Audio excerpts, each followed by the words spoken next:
Chapter 1. The New City. When Frank Algernon Cowperwood emerged from the Eastern District Penitentiary in Philadelphia, he realized that the old life he had lived in that city since boyhood was ended. His youth was gone, and with it had been lost the great business prospects of his earlier manhood. He must begin again. It would be useless to repeat how a second panic following upon a tremendous failure, that of J. Cook & Co., had placed a second fortune in his hands. This restored wealth softened him in some degree. Fate seemed to have his personal welfare in charge. He was sick of the stock exchange anyhow as a means of livelihood, and now decided that he would leave it once and for all. He would get in something else. Street railways, land deals, some of the boundless opportunities of the Far West. Philadelphia was no longer pleasing to him. Though now free and rich, he was still a scandal to the pretenders, and the financial and social world was not prepared to accept him. He must go his way alone, unaided, or only secretly so, while his quondam friends watched his career from afar. So, thinking of this, he took the train one day, his charming mistress, now only 26, coming to the station to see him off. He looked at her quite tenderly, for she was the quintessence of a certain type of feminine beauty. "Bye-bye, dearie," he smiled as the train bell signaled the approaching departure. "You and I will get out of this shortly, don't grieve. I'll be back in 2 or 3 weeks, or I'll send for you. I take you now, only I don't know how that country is out there. We'll fix on some place, and then you watch me settle this fortune question. We'll not live under a cloud always. I'll get a divorce, and we'll marry, and things will come right with a bang. Money will do that." He looked at her with his large, cool, penetrating eyes, and she clasped his cheeks between her hands. "Oh, Frank," she exclaimed, "I'll miss you so. You're all I have." "In 2 weeks," he smiled as the train began to move. "I'll wire or be back. Be good, sweet." She followed him with adoring eyes, a fool of love, a spoiled child, a family pet, amorous, eager, affectionate. The type so strong a man would naturally like. She tossed her pretty red-gold head and waved him a kiss. Then she walked away with rich, sinuous, healthy strides, the type that men turn to look after. "That's her. That's that butler girl," observed one railroad clerk to another. "Gee, a man wouldn't want anything better than that, would he?" It was the spontaneous tribute that passion and envy invariably pay to health and beauty. On that pivot swings the world. Never in all his life until this trip had Cowperwood been farther west than Pittsburgh. His amazing commercial adventures, brilliant as they were, had been almost exclusively confined to the dull, staid world of Philadelphia, with its sweet refinement in sections, its pretensions to American social supremacy, its cool arrogation of traditional leadership in commercial life, its history, conservative wealth, unctuous respectability, and all the tastes and avocations which these imply.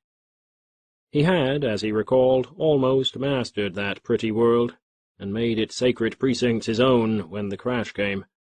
Practically he had been admitted. Now he was an Ishmael, an ex-convict, albeit a millionaire. But wait. The race is to the swift, he said to himself over and over. Yes, and the battle is to the strong. He would test whether the world would trample him underfoot or no. Chicago, when it finally dawned on him, came with a rush on the second morning. He had spent 2 nights in the gaudy Pullman then provided, a car intended to make up for some of the inconveniences of its arrangements by an over-elaboration of plush and tortured glass, when the first lone outposts of the prairie metropolis began to appear. The side tracks along the roadbed over which he was speeding became more and more numerous, the telegraph poles more and more hung with arms and strung smoky thick with wires. In the far distance, Citywood was here and there a lone working-man's cottage, the home of some adventurous soul who had planted his bare hut thus far out in order to reap the small but certain advantage which the growth of the city would bring. The land was flat as a table, with a waning growth of brown grass left over from the previous year, and stirring faintly in the morning breeze. Underneath were signs of the new green, the New Year's flag of its disposition. For some reason a crystalline atmosphere enfolded the distant, hazy outlines of the city, holding the latter like a fly in amber, and giving it an artistic subtlety which touched him. Already a devotee of art, ambitious for connoisseurship, who had had his joy, training, and sorrow out of the collection he had made and lost in Philadelphia, he appreciated almost every suggestion of a delightful picture in nature. The tracks, side by side, were becoming more and more numerous. Freight cars were assembled here by thousands from all parts of the country, yellow, red, blue, green, white. Chicago, he recalled, already had 30 railroads terminating here, as though it were the end of the world. The little low 1- and 2-story houses, quite new as to wood, were frequently unpainted and already smoky, in places grimy. At grade crossings, where ambling streetcars and wagons and muddy-wheeled buggies waited, he noted how flat the streets were, how unpaved, how sidewalks went up and down rhythmically. Here a flight of steps, a veritable platform before a house.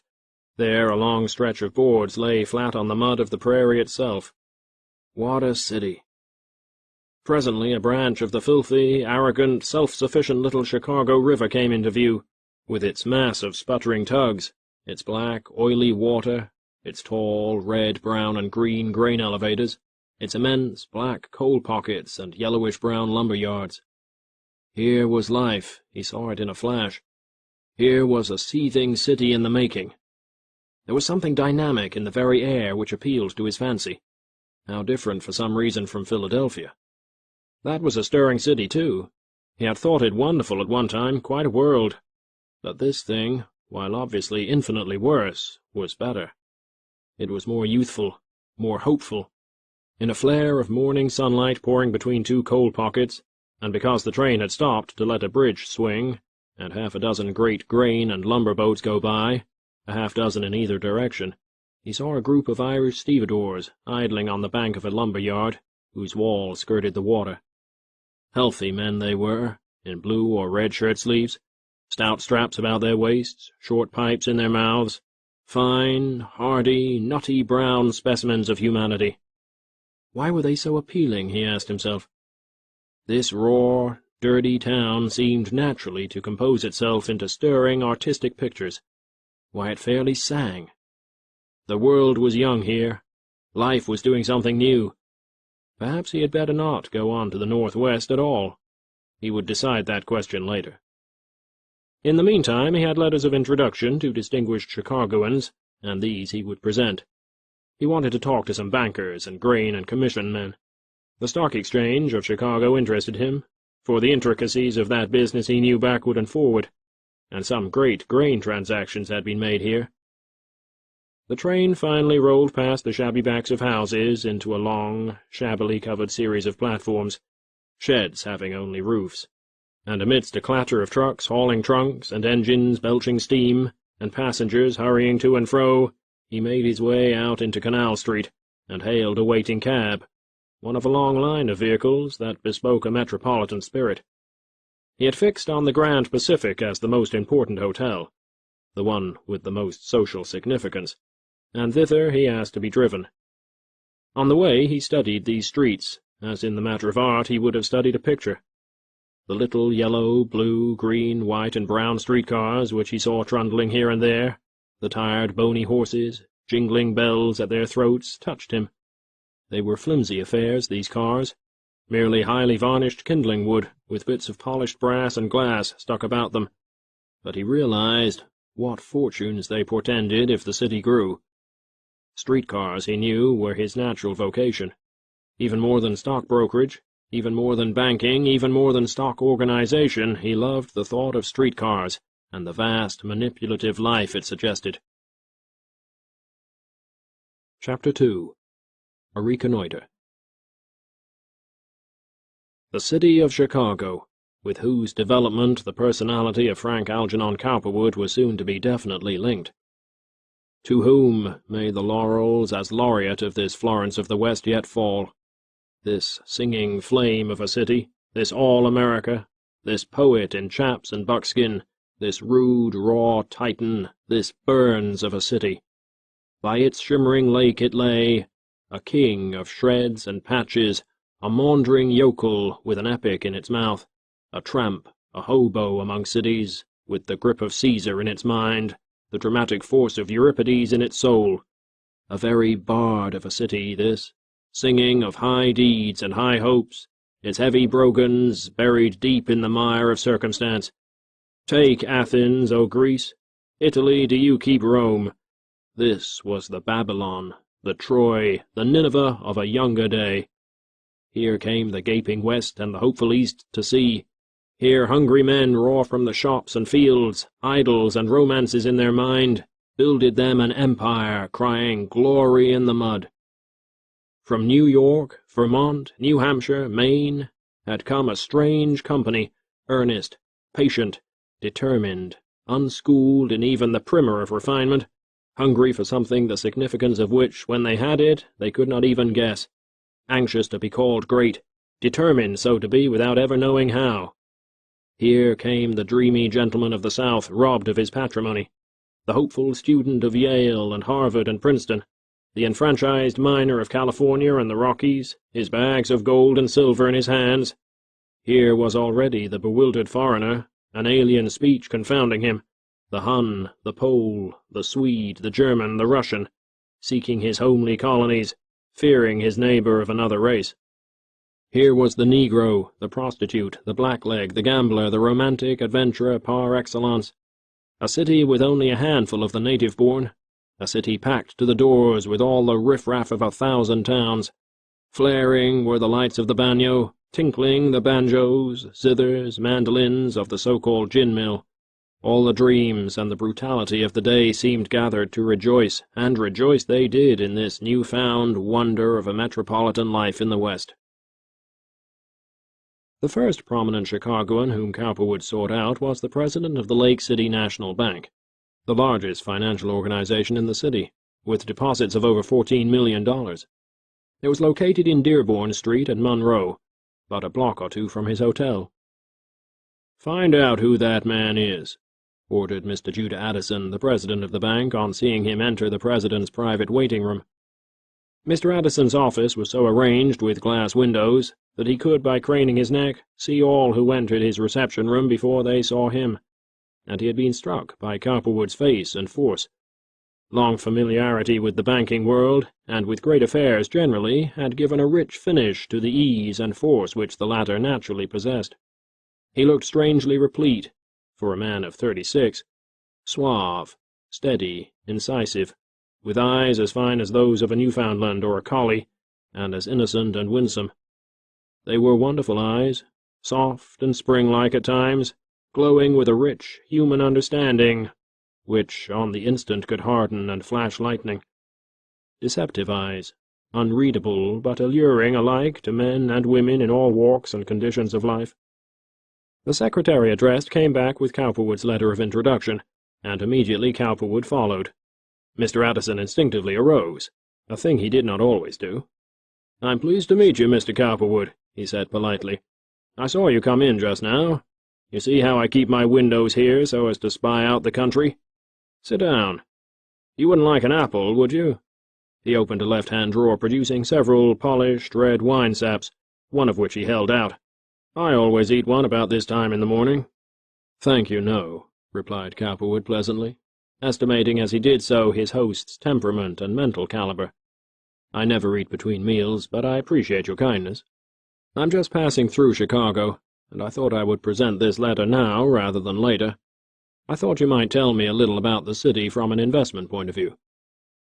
As Cowperwood talked, Addison, a short, heavy, rubicund man with grayish-brown sideburns extending to his earlobes, and hard, bright, twinkling gray eyes, a proud, happy, self-sufficient man, munched his apple and contemplated Cowperwood.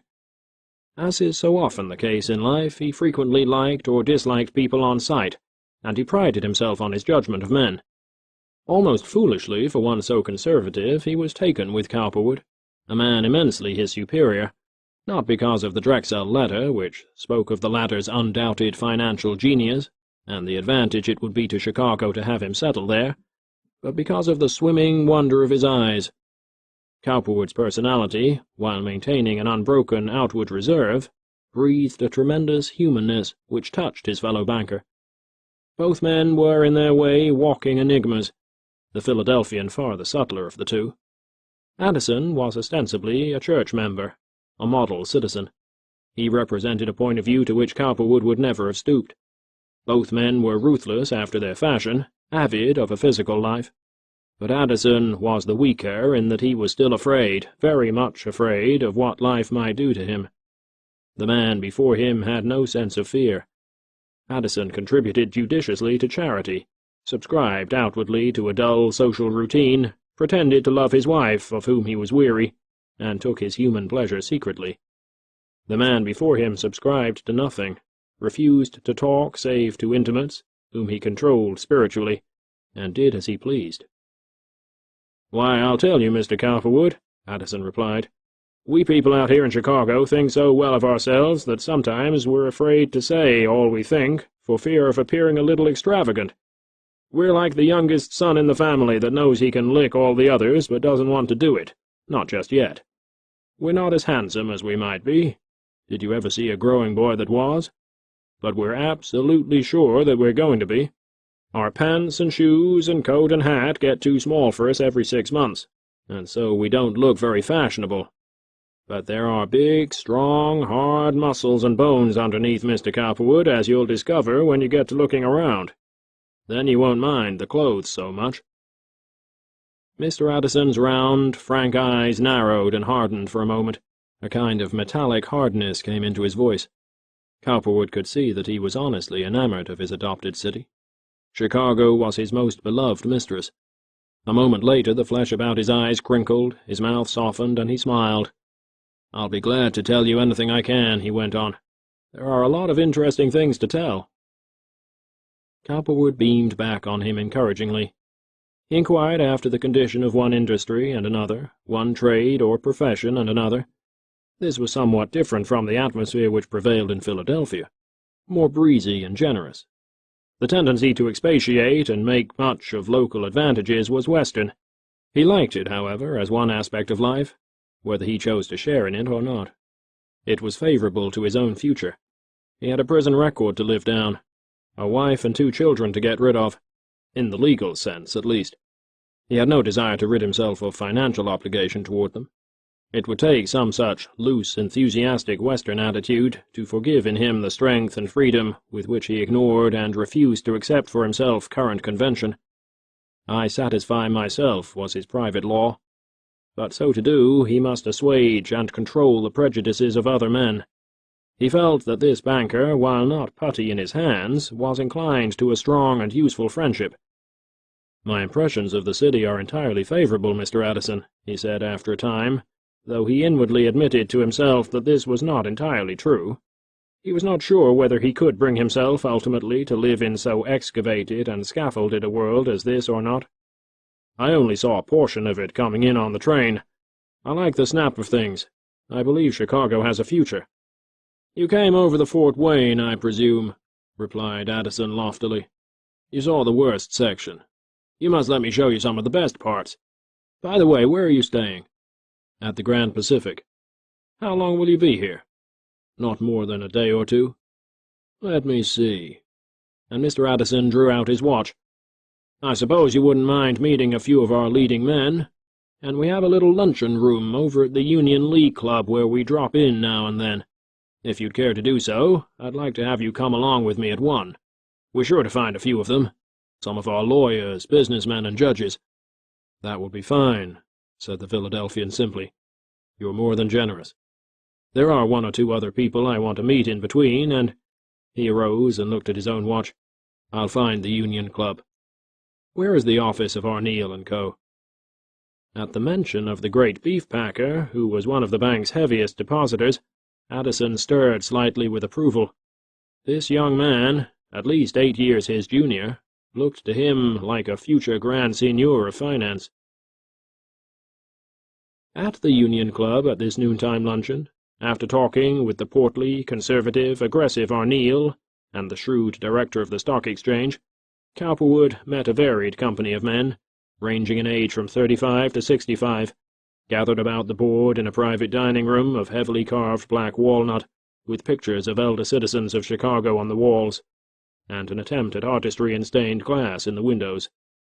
There were short and long men, lean and stout, dark and blond men, with eyes and jaws which varied from those of the tiger, lynx, and bear to those of the fox, the tolerant mastiff, and the surly bulldog. There were no weaklings in this selected company. Mr. O'Neill and Mr. Addison Cowperwood approved of highly as shrewd, concentrated men. Another who interested him was Anson Merrill, a small, polite, recherché soul, suggesting mansions and footmen and remote luxury generally, who was pointed out by Addison as the famous dry goods prince of that name, quite the leading merchant in the retail and wholesale sense in Chicago. Still another was a Mr. Rambeau, pioneer railroad man, to whom Addison, smiling jocosely, observed, "Mr. Cowperwood is on from Philadelphia, Mr. Rambeau, trying to find out whether he wants to lose any money out here. Can't you sell him some of that bad land you have up in the Northwest?" Rambeau, a spare, pale, black-bearded man of much force and exactness, dressed as Cowperwood observed in much better taste than some of the others, looked at Cowperwood shrewdly, but in a gentlemanly, retiring way, with a gracious, enigmatic smile. He caught a glance in return which he could not possibly forget. The eyes of Cowperwood said more than any words ever could. Instead of jesting faintly, Mr. Rambeau decided to explain some things about the Northwest. Perhaps this Philadelphian might be interested. To a man who has gone through a great life struggle in one metropolis, and tested all the phases of human duplicity, decency, sympathy, and chicanery in the controlling group of men that one invariably finds in every American city at least, the temperament and significance of another group in another city is not so much, and yet it is. Long since Cowperwood had parted company with the idea that humanity at any angle, or under any circumstances, climactic or otherwise, is in any way different. To him, the most noteworthy characteristic of the human race was that it was strangely chemic, being anything or nothing as the hour and the condition afforded. In his leisure moments, those free from practical calculation, which were not many, he often speculated as to what life really was. If he had not been a great financier, and, above all, a marvelous organizer, he might have become a highly individualistic philosopher, a calling which, if he had thought anything about it at all at this time, would have seemed rather trivial. His business, as he saw it, was with the material facts of life, or rather with those third- and fourth-degree theorems and syllogisms which control material things, and so represent wealth. He was here to deal with the great general needs of the Middle West, to seize upon, if he might, certain wellsprings of wealth and power, and rise to recognized authority. In his morning talks he had learned of the extent and character of the stockyards enterprises, of the great railroad and ship interests, of the tremendous rising importance of real estate grain speculation, the hotel business, the hardware business. He had learned of universal manufacturing companies, one that made cars, another elevators, another binders, another windmills, another engines. Apparently any new industry seemed to do well in Chicago. In his talk with the one director of the Board of Trade to whom he had a letter, he had learned that few if any local stocks were dealt in on change. Wheat, corn, and grains of all kind were principally speculated in. The big stocks of the East were gambled in by way of leased wires on the New York Stock Exchange, not otherwise. As he looked at these men, all pleasantly civil, all general in their remarks, each safely keeping his vast plans under his vest, Cowperwood wondered how he would fare in this community. There were such difficult things ahead of him to do. No one of these men, all of whom were in their commercial, social way agreeable, knew that he had only recently been in the penitentiary. How much difference would that make in their attitude?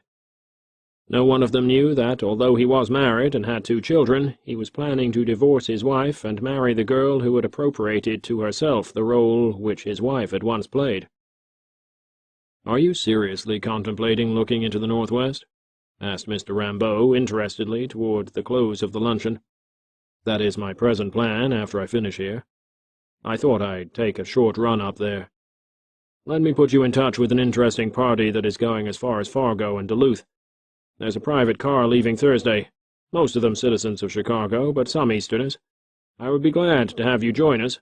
I'm going as far as Minneapolis." Cowperwood thanked him and accepted. A long conversation followed about the Northwest, its timber, wheat, land sales, cattle, and possible manufacturing plants. What Fargo, Minneapolis, and Duluth were to be civically and financially were the chief topics of conversation. Naturally, Mr. Rambaud, having under his direction vast railroad lines which penetrated this region, was confident of the future of it. Cowperwood gathered it all, almost by instinct. Gas, street railways, land speculations, banks, wherever located, were his chief thoughts.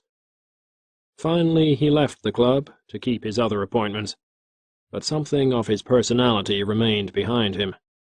Mr. Addison and Mr. Rambaud, among others, were sincerely convinced that he was one of the most interesting men they had met in years, and he scarcely had said anything at all, just listened. Chapter 3. A Chicago Evening. After his first visit to the bank, over which Addison presided, and an informal dinner at the latter's home, Cowperwood had decided that he did not care to sail under any false colors so far as Addison was concerned. He was too influential and well-connected. Besides, Cowperwood liked him too much.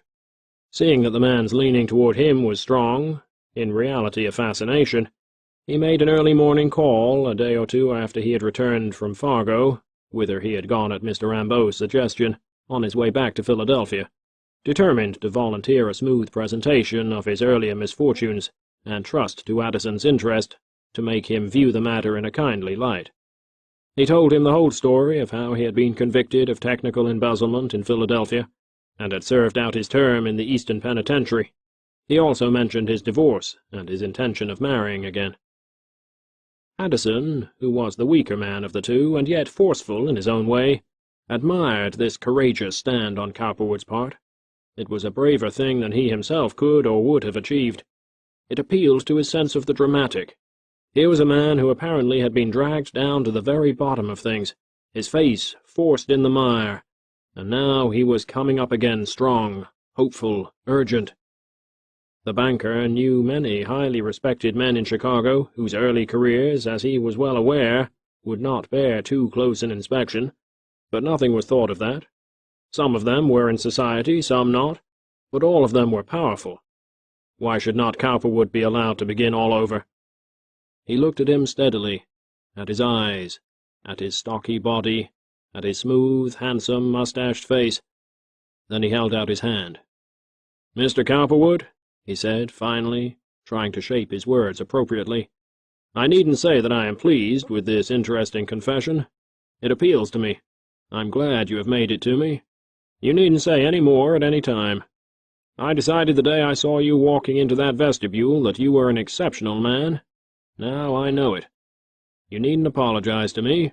I haven't lived in this world 50 years and more without having my eye teeth cut. You're welcome to the courtesies of this bank and of my house as long as you care to avail yourself of them. We'll cut our cloth as circumstances dictate in the future. I'd like to see you come to Chicago, solely because I like you personally. If you decide to settle here, I'm sure I can be of service to you and you to me. Don't think anything more about it. I shan't ever say anything one way or another. You have your own battle to fight, and I wish you luck. You'll get all the aid from me I can honestly give you. Just forget that you told me. And when you get your matrimonial affairs straightened out, bring your wife out to see us." With these things completed, Cowperwood took the train back to Philadelphia. "Aileen," he said when these two met again. She had come to the train to meet him. "I think the West is the answer for us. I went up to Fargo and looked around up there, but I don't believe we want to go that far. There's nothing but prairie grass and Indians out in that country. How'd you like to live in a board shanty, Aileen?" he asked banteringly, "with nothing but fried rattlesnakes and prairie dogs for breakfast? Do you think you could stand that?" "Yes," she replied gaily, hugging his arm, for they had entered a closed carriage. "I could stand it if you could. I'd go anywhere with you, Frank. I'd get me a nice Indian dress with leather and beads all over it, and a feather hat like they wear, and—" "There you go. Certainly. Pretty clothes, first of all, and a miner's shack. That's the way." "You wouldn't love me long if I didn't put pretty clothes first," she replied spiritedly. "Oh, I'm so glad to get you back." "The trouble is," he went on, that country up there isn't as promising as Chicago. I think we're destined to live in Chicago. I made an investment in Fargo, and we'll have to go up there from time to time, but we'll eventually locate in Chicago. I don't want to go out there alone again. It isn't pleasant for me." He squeezed her hand. "If we can't arrange this thing at once, I'll just have to introduce you as my wife for the present." "You haven't heard anything more from Mr. Steger?" she put in. She was thinking of Steger's efforts to get Mrs. Cowperwood to grant him a divorce. Not a word. "Isn't it too bad?" she sighed. "Well, don't grieve. Things might be worse." He was thinking of his days in the penitentiary, and so was she. After commenting on the character of Chicago, he decided with her that so soon as conditions permitted, they would remove themselves to the western city. It would be pointless to do any more than roughly sketch the period of 3 years during which the various changes which saw the complete elimination of Cowperwood from Philadelphia and his introduction into Chicago took place. For a time there were merely journeys to and fro, at first more especially to Chicago, then to Fargo, where his transported secretary, Walter Welpley, was managing under his direction the construction of Fargo business blocks, a short streetcar line, and a fairground.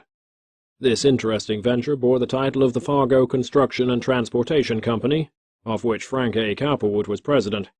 His Philadelphia lawyer, Mr. Harper Steger, was for the time being general master of contracts. For another short period, he might have been found living at the Tremont in Chicago, avoiding for the time being, because of Aileen's company, anything more than a nodding contact with the important men he had first met while he looked quietly into the matter of a Chicago brokerage arrangement, a partnership with some established broker who, without too much personal ambition, would bring him a knowledge of Chicago Stock Exchange affairs, personages, and Chicago ventures.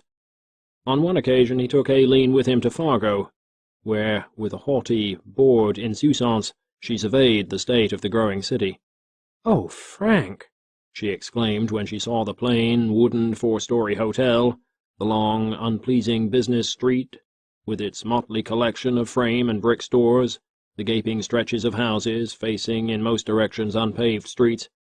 Aileen, in her tailored spick-and-spanness, her self-conscious vigor, vanity, and tendency to over-ornament, was a strange contrast to the rugged self-effacement and indifference to personal charm which characterized most of the men and women of this new metropolis. "You didn't seriously think of coming out here to live, did you?" She was wondering where her chance for social exchange would come in, her opportunity to shine. Suppose her Frank were to be very rich, suppose he did make very much money, much more than he had ever had even in the past. What good would it do her here? In Philadelphia, before his failure, before she had been suspected of the secret liaison with him, he had been beginning, at least, to entertain in a very pretentious way. If she had been his wife then, she might have stepped smartly into Philadelphia society. Out here, good gracious! She turned up her pretty nose in disgust. "What an awful place!" was her one comment at this most stirring of western boom-towns. When it came to Chicago, however, and its swirling, increasing life, Aileen was much interested. Between attending to many financial matters, Cowperwood saw to it that she was not left alone. He asked her to shop in the local stores and tell him about them. This she did, driving around in an open carriage attractively arrayed, a great brown hat emphasizing her pink and white complexion and red gold hair. On different afternoons of their stay, he took her to drive over the principal streets. When Aileen was permitted for the first time to see the spacious beauty and richness of Prairie Avenue, the North Shore Drive, Michigan Avenue, and the new mansions on Ashland Boulevard, set in their grassy spaces, the spirit, aspirations, hope, tang of the future Chicago began to work in her blood as it had in Cowperwood's. All of these rich homes were so very new. The great people of Chicago were all newly rich like themselves. She forgot that as yet she was not Cowperwood's wife. She felt herself truly to be so. The streets, set in most instances with a pleasing creamish-brown flagging, lined with young, newly planted trees, the lawns sown to smooth green grass, the windows of the houses trimmed with bright awnings and hung with intricate lace blowing in a June breeze, the roadways a grey, gritty macadam. All these things touched her fancy. On one drive they skirted the lake on the north shore, and Aileen, contemplating the chalky, bluish-green waters, the distant sails, the gulls, and then the new bright homes, reflected that in all certitude she would, some day, be the mistress of one of these splendid mansions. How haughtily she would carry herself, how she would dress! They would have a splendid house, much finer, no doubt, than Frank's old one in Philadelphia, with a great ballroom and dining-room where she could give dances and dinners, and where Frank and she would receive, as the peers of these Chicago rich people. "Do you suppose we will ever have a house as fine as one of these, Frank?" she asked him longingly. "I'll tell you what my plan is," he said. "If you like this Michigan Avenue section, we'll buy a piece of property out here now and hold it.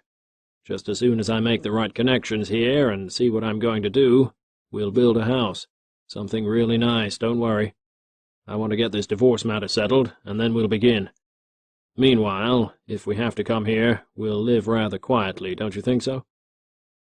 It was now between 5 and 6, that richest portion of a summer day. It had been very warm, but now was cooling, the shade of the western building line shadowing the roadway, a moated, wine-like air filling the street. As far as the eye could see were carriages, the one great social diversion of Chicago, because there was otherwise so little opportunity for many to show that they had means. The social forces were not as yet clear or harmonious. Jingling harnesses of nickel, silver, and even plated gold were the sign manual of social hope, if not of achievement. Here sped homeward from the city, from office and manufactory, along this exceptional southern highway, the Villa Appia of the South Side, all the urgent aspirants to notable fortunes. Men of wealth, who had met only casually in trade, here nodded to each other. Smart daughters, society-bred sons, handsome wives, came downtown in traps, victorias, carriages, and vehicles of the latest design, to drive home their trade-weary fathers or brothers, relatives or friends. The air was grey with a social hope, a promise of youth and affection, and that fine flush of material life that recreates itself in daylight. Lithe, handsome, well-bred animals, singly and in jingling pairs, paced each other down the long, wide, grass-lined street, its fine homes agleam with a rich, complacent materiality. "Oh!" exclaimed Aileen, all at once seeing the vigorous, forceful men, the handsome matrons, the young women and boys, the nodding and the bowing, feeling a touch of the romance and wonder of it all. "I should like to live in Chicago. I believe it's nicer than Philadelphia." Cowperwood, who had fallen so low there, despite his immense capacity, set his teeth into 2 even rows. His handsome mustache seemed at this moment to have an especially defiant curl. The pair he was driving was physically perfect, lean and nervous, with spoiled, petted faces. He could not endure poor horseflesh. He drove as only a horse-lover can, his body bolt upright, his own energy and temperament animating his animals. Aileen sat beside him, very proud, consciously erect. "Isn't she beautiful?" some of the women observed as they passed, going north. "What a stunning young woman," thought or said the men. "Did you see her?" asked a young brother of his sister. "Never mind, Aileen," commented Cowperwood with that iron determination that brooks no defeat. "We will be part of this, don't fret. You will have everything you want in Chicago, and more besides." There was, tingling over his fingers into the reins, into the horses, a mysterious, vibrating current that was his chemical product, the off-giving of his spirit battery that made his hired horses prance like children. They chafed and tossed their heads and snorted. Aileen was fairly bursting with hope and vanity and longing. Oh, to be Mrs. Frank Algernon Cowperwood here in Chicago, to have her splendid mansion, to have her cards of invitation, practically commands which might not be ignored. "Oh, dear," she sighed to herself mentally, "if only it were all true, now." It is thus that life at its topmost toss irks and pains. Beyond is the ever unattainable, the lure of the infinite, with its infinite ache. O life, O youth, O hope, O years, O pain-winged fancy beating forth with fears. Chapter 4. Peter Lachlan & Co.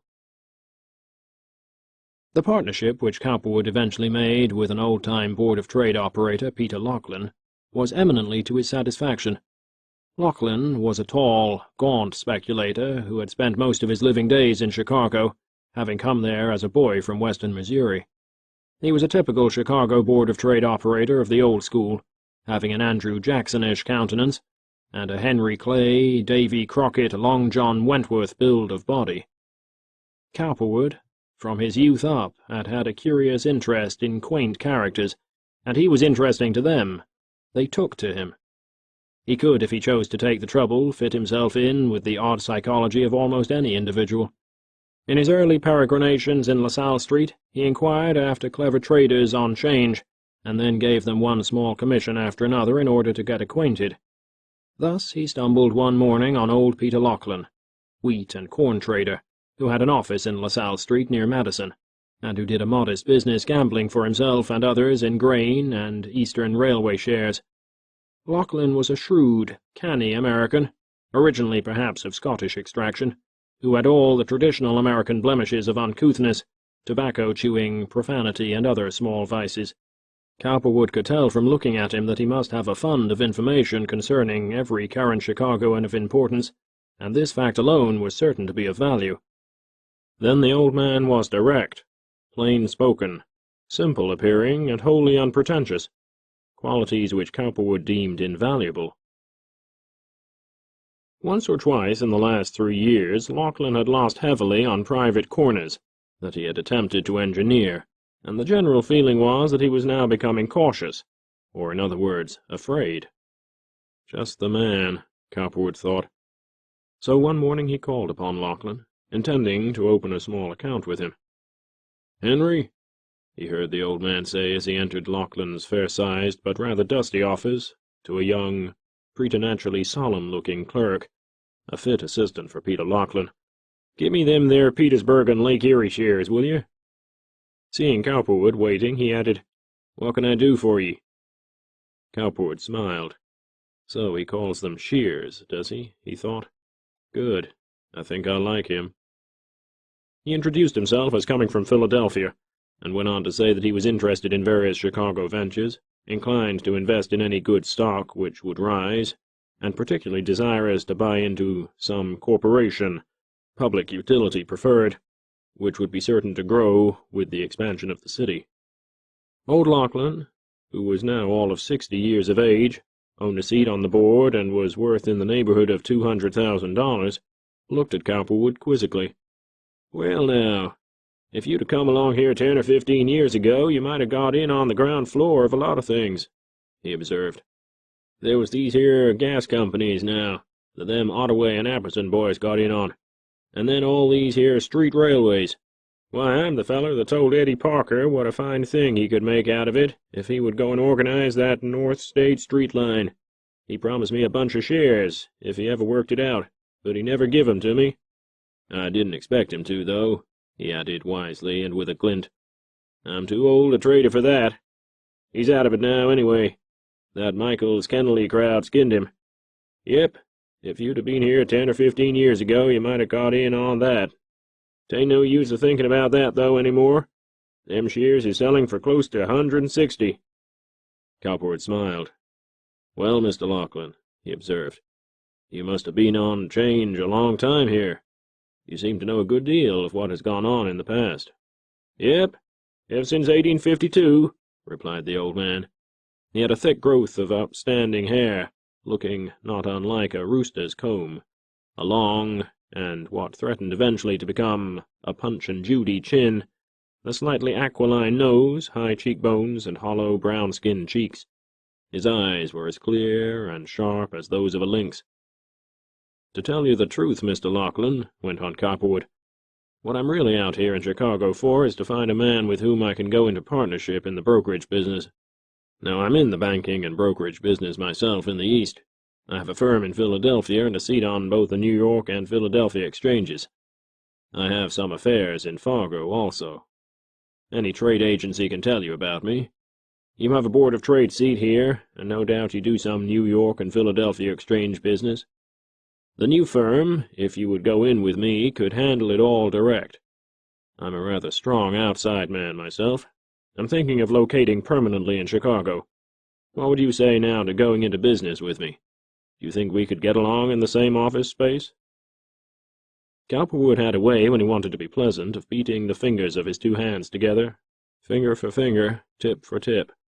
He also smiled at the same time, or rather beamed, his eyes glowing with a warm, magnetic, seemingly affectionate light. As it happened, old Peter Lachlan had arrived at that psychological moment when he was wishing that some such opportunity as this might appear and be available. He was a lonely man, never having been able to bring himself to trust his peculiar temperament in the hands of any woman. As a matter of fact, he had never understood women at all, his relations being confined to those sad immoralities of the cheapest character, which only money, grudgingly given at that, could buy. He lived in 3 small rooms in West Harrison Street, near Troop, where he cooked his own meals at times. His one companion was a small spaniel, simple and affectionate, a she-dog, Jenny by name, with whom he slept. Jenny was a docile, loving companion, waiting for him patiently by day in his office until he was ready to go home at night. He talked to his spaniel quite as he would to a human being, even more intimately, perhaps, taking the dog's glances, tail waggings, and general movements for answer. In the morning, when he arose, which was often as early as 4:30, or even 4, he was a brief sleeper, he would begin by pulling on his trousers, he seldom bathed any more except at a downtown barber shop, and talking to Jenny. "Get up now, Jenny," he would say. "It's time to get up. We've got to make our coffee now and get some breakfast. I can see you lying there pretending to be asleep. Come on now. You've had sleep enough. You've been sleeping as long as I have." Jenny would be watching him out of the corner of one loving eye, her tail tap-tapping on the bed, her free ear going up and down. When he was fully dressed, his face and hands washed, his old string tie pulled around into a loose and convenient knot, his hair brushed upward, Jenny would get up and jump demonstratively about, as much as to say, "You see how prompt I am?" "That's the way," old Lachlan would comment. "Allus last. You never get up first, do you, Jenny? Allus let your old man do that, don't you?" On bitter days, when the car wheels squeaked and one's ears and fingers seemed to be in danger of freezing, old Lachlan, arrayed in a heavy, dusty greatcoat of ancient vintage and a square hat, would carry Jenny downtown in a greenish-black bag, along with some of his beloved shears, which he was meditating on. Only then could he take Jenny in the cars. On other days they would walk, for he liked exercise. He would get to his office as early as 7:30 or 8, though business did not usually begin until after 9, and remain until 4:30 or 5, reading the papers or calculating during the hours when there were no customers. Then he would take Jenny and go for a walk, or to call on some business acquaintance. His homeroom, the newspapers, the floor of the exchange, his offices, and the streets were his only resources. He cared nothing for plays, books, pictures, music, and for women only in his one-angled, mentally impoverished way. His limitations were so marked that to a lover of character like Cowperwood he was fascinating, but Cowperwood only used character.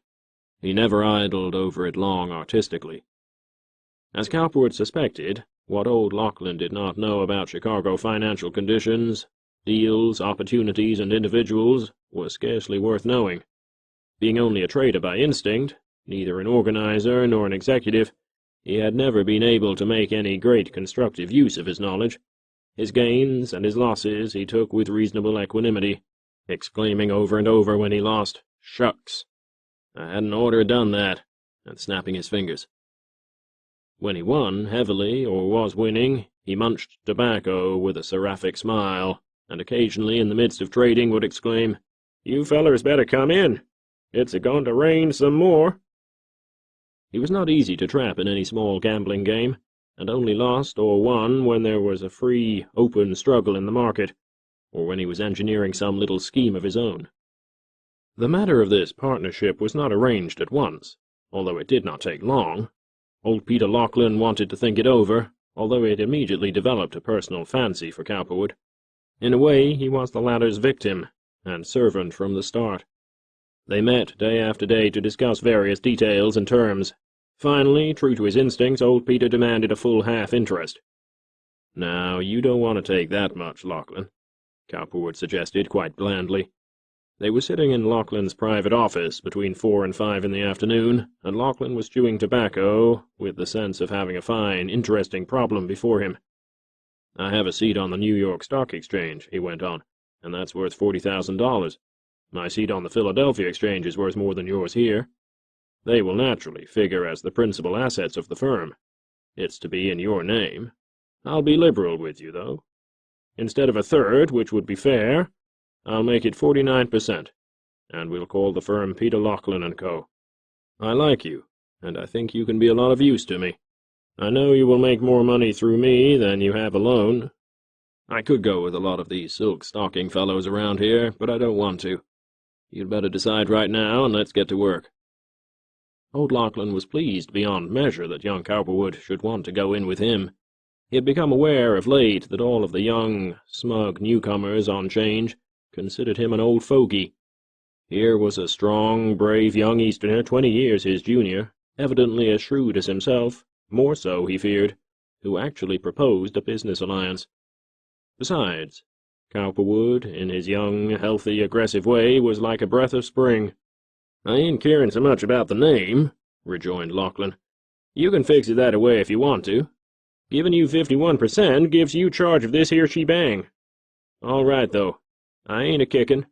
I guess I can manage allus to get what's a-comin' to me." "It's a bargain, then," said Cowperwood. "We'll want new offices, Lachlan, don't you think? This one's a little dark. Fix it up any way you like, Mr. Cowperwood. It's all the same to me. I'll be glad to see how you do it." In a week the details were completed, and 2 weeks later the sign of Peter Lachlan & Co., grain and commission merchants, appeared over the door of a handsome suite of rooms on the ground floor of a corner at LaSalle and Madison, in the heart of the Chicago financial district. "Get on to old Lachlan, will you?" one broker observed to another as they passed the new pretentious commission house, with its splendid plate-glass windows, and observed the heavy, ornate bronze sign placed on either side of the door, which was located exactly on the corner. "What struck him? I thought he was almost all through. Who's the company?" "I don't know. Some fellow from the East, I think. Well, he's certainly moving up. Look at the plate glass, will you?" It was thus that Frank Algernon Cowperwood's Chicago financial career was definitely launched. Chapter 5. Concerning a Wife and Family. If anyone fancies for a moment that this commercial move on the part of Cowperwood was either hasty or ill-considered, they but little appreciate the incisive, apprehensive psychology of the man. His thoughts as to life and control, tempered and hardened by 13 months of reflection in the Eastern District Penitentiary, had given him a fixed policy. He could, should, and would rule alone. No man must ever again have the least claim on him, save that of a suppliant. He wanted no more dangerous combinations, such as he had had with Steiner, the man through whom he had lost so much in Philadelphia, and others. By right of financial intellect and courage he was first, and would so prove it. Men must swing around him as planets around the sun. Moreover, since his fall from grace in Philadelphia, he had come to think that never again, perhaps, could he hope to become socially acceptable, in the sense in which the so-called best society of a city interprets the phrase. And pondering over this at odd moments, he realized that his future allies, in all probability, would not be among the rich and socially important, the clannish, snobbish elements of society, but among the beginners, and financially strong men, who had come or were coming up from the bottom, and who had no social hopes whatsoever. There were many such. If through luck and effort he became sufficiently powerful financially, he might then hope to dictate to society. Individualistic and even anarchistic in character, and without a shred of true democracy, Yet temperamentally he was in sympathy with the mass more than he was with the class, and he understood the mass better. Perhaps this, in a way, will explain his desire to connect himself with a personality so naive and strange as Peter Lachlan. He had annexed him as a surgeon selects a special knife or instrument for an operation, and, shrewd as old Lachlan was, he was destined to be no more than a tool in Cowperwood's strong hands, a mere hustling messenger, content to take orders from this swiftest of moving brains. For the present, Cowperwood was satisfied to do business under the firm's name of Peter Lachlan & Co. As a matter of fact, he preferred it, for he could thus keep himself sufficiently inconspicuous to avoid undue attention, and gradually work out one or two coups by which he hoped to firmly fix himself in the financial future of Chicago. As the most essential preliminary to the social as well as the financial establishment of himself and Aileen in Chicago, Harper Steger, Cowperwood's lawyer, was doing his best all this while to ingratiate himself in the confidence of Mrs. Cowperwood, who had no faith in lawyers, any more than she had in her recalcitrant husband. She was now a tall, severe, and rather plain woman, but still bearing the marks of the former passive charm that had once interested Cowperwood. Notable crow's feet had come about the corners of her nose, mouth, and eyes. She had a remote, censorious, subdued, self-righteous, and even injured air. The cat-like Steger, who had all the graceful, contemplative air of a prowling Tom, was just the person to deal with her. A more suavely cunning and opportunistic soul never was. His motto might well have been, "Speak softly and step lightly." "My dear Mrs. Cowperwood," he argued, seated in her modest West Philadelphia parlor one spring afternoon, "I need not tell you what a remarkable man your husband is, nor how useless it is to combat him. Admitting all his faults, and we can agree, if you please, that they are many." Mrs. Cowperwood stirred with irritation. "Still, it is not worth while to attempt to hold him to a strict account. You know," and Mr. Steger opened his thin, artistic hands in a deprecatory way, "what sort of a man Mr. Cowperwood is, and whether he can be coerced or not. He is not an ordinary man, Mrs. Cowperwood. No man could have gone through what he has, and be where he is today, and be an average man. If you take my advice, you will let him go his way. Grant him a divorce. He is willing, even anxious, to make a definite provision for you and your children. He will, I'm sure, look liberally after their future. But he is becoming very irritable over your unwillingness to give him a legal separation, and unless you do, I'm very much afraid that the whole matter will be thrown into the courts. If, before it comes to that, I could effect an arrangement agreeable to you, I would be much pleased. As you know, I've been greatly grieved by the whole course of your recent affairs. I'm intensely sorry that things are as they are." Mr. Steger lifted his eyes in a pained, deprecatory way. He regretted deeply the shifty currents of this troubled world.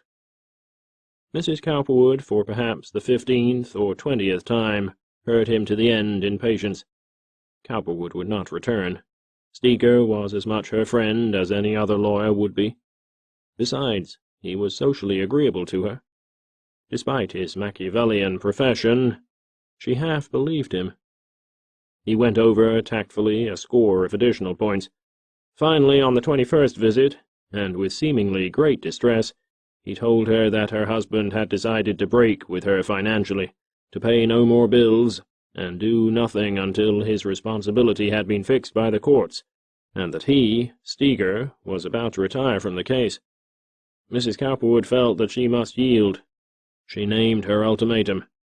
If he would fix $200,000 on her and the children, this was Cowperwood's own suggestion, and later on do something commercially for their only son, Frank Jr., she would let him go. She disliked to do it. She knew that it meant the triumph of Aileen Butler, such as it was. But after all, that wretched creature had been properly disgraced in Philadelphia. It was not likely she could ever raise her head socially anywhere any more. She agreed to file a plea, which Steger would draw up for her, and by that oily gentleman's machinations it was finally wormed through the local court in the most secret manner imaginable. The merest item in 3 of the Philadelphia papers some 6 weeks later reported that a divorce had been granted. When Mrs. Cowperwood read it, she wondered greatly that so little attention had been attracted by it. She had feared a much more extended comment. She little knew the cat-like prowlings, legal and journalistic, of her husband's interesting counsel. When Cowperwood read it on one of his visits to Chicago, he heaved a sigh of relief. At last it was really true. Now he could make Aileen his wife. He telegraphed her an enigmatic message of congratulation. When Aileen read it, she thrilled from head to foot. Now, shortly, she would become the legal bride of Frank Algernon Cowperwood, the newly enfranchised Chicago financier, and then— "Oh," she said in her Philadelphia home, when she read it, "isn't that splendid? Now I'll be Mrs. Cowperwood. Oh, dear." Mrs. Frank Algernon Cowperwood, No. 1, thinking over her husband's liaison, failure, imprisonment, pyrotechnic operations at the time of the J. Cook failure, and his present financial ascendancy, wondered at the mystery of life. There must be a God. The Bible said so. Her husband, evil though he was, could not be utterly bad, for he had made ample provision for her, and the children liked him. Certainly, at the time of the criminal prosecution, he was no worse than some others who had gone free. Yet he had been convicted, and she was sorry for that, and had always been. He was an able and ruthless man. She hardly knew what to think. The one person she really did blame was the wretched, vain, empty-headed, ungodly Aileen Butler, who had been his seductress, and was probably now to be his wife. God would punish her, no doubt. He must.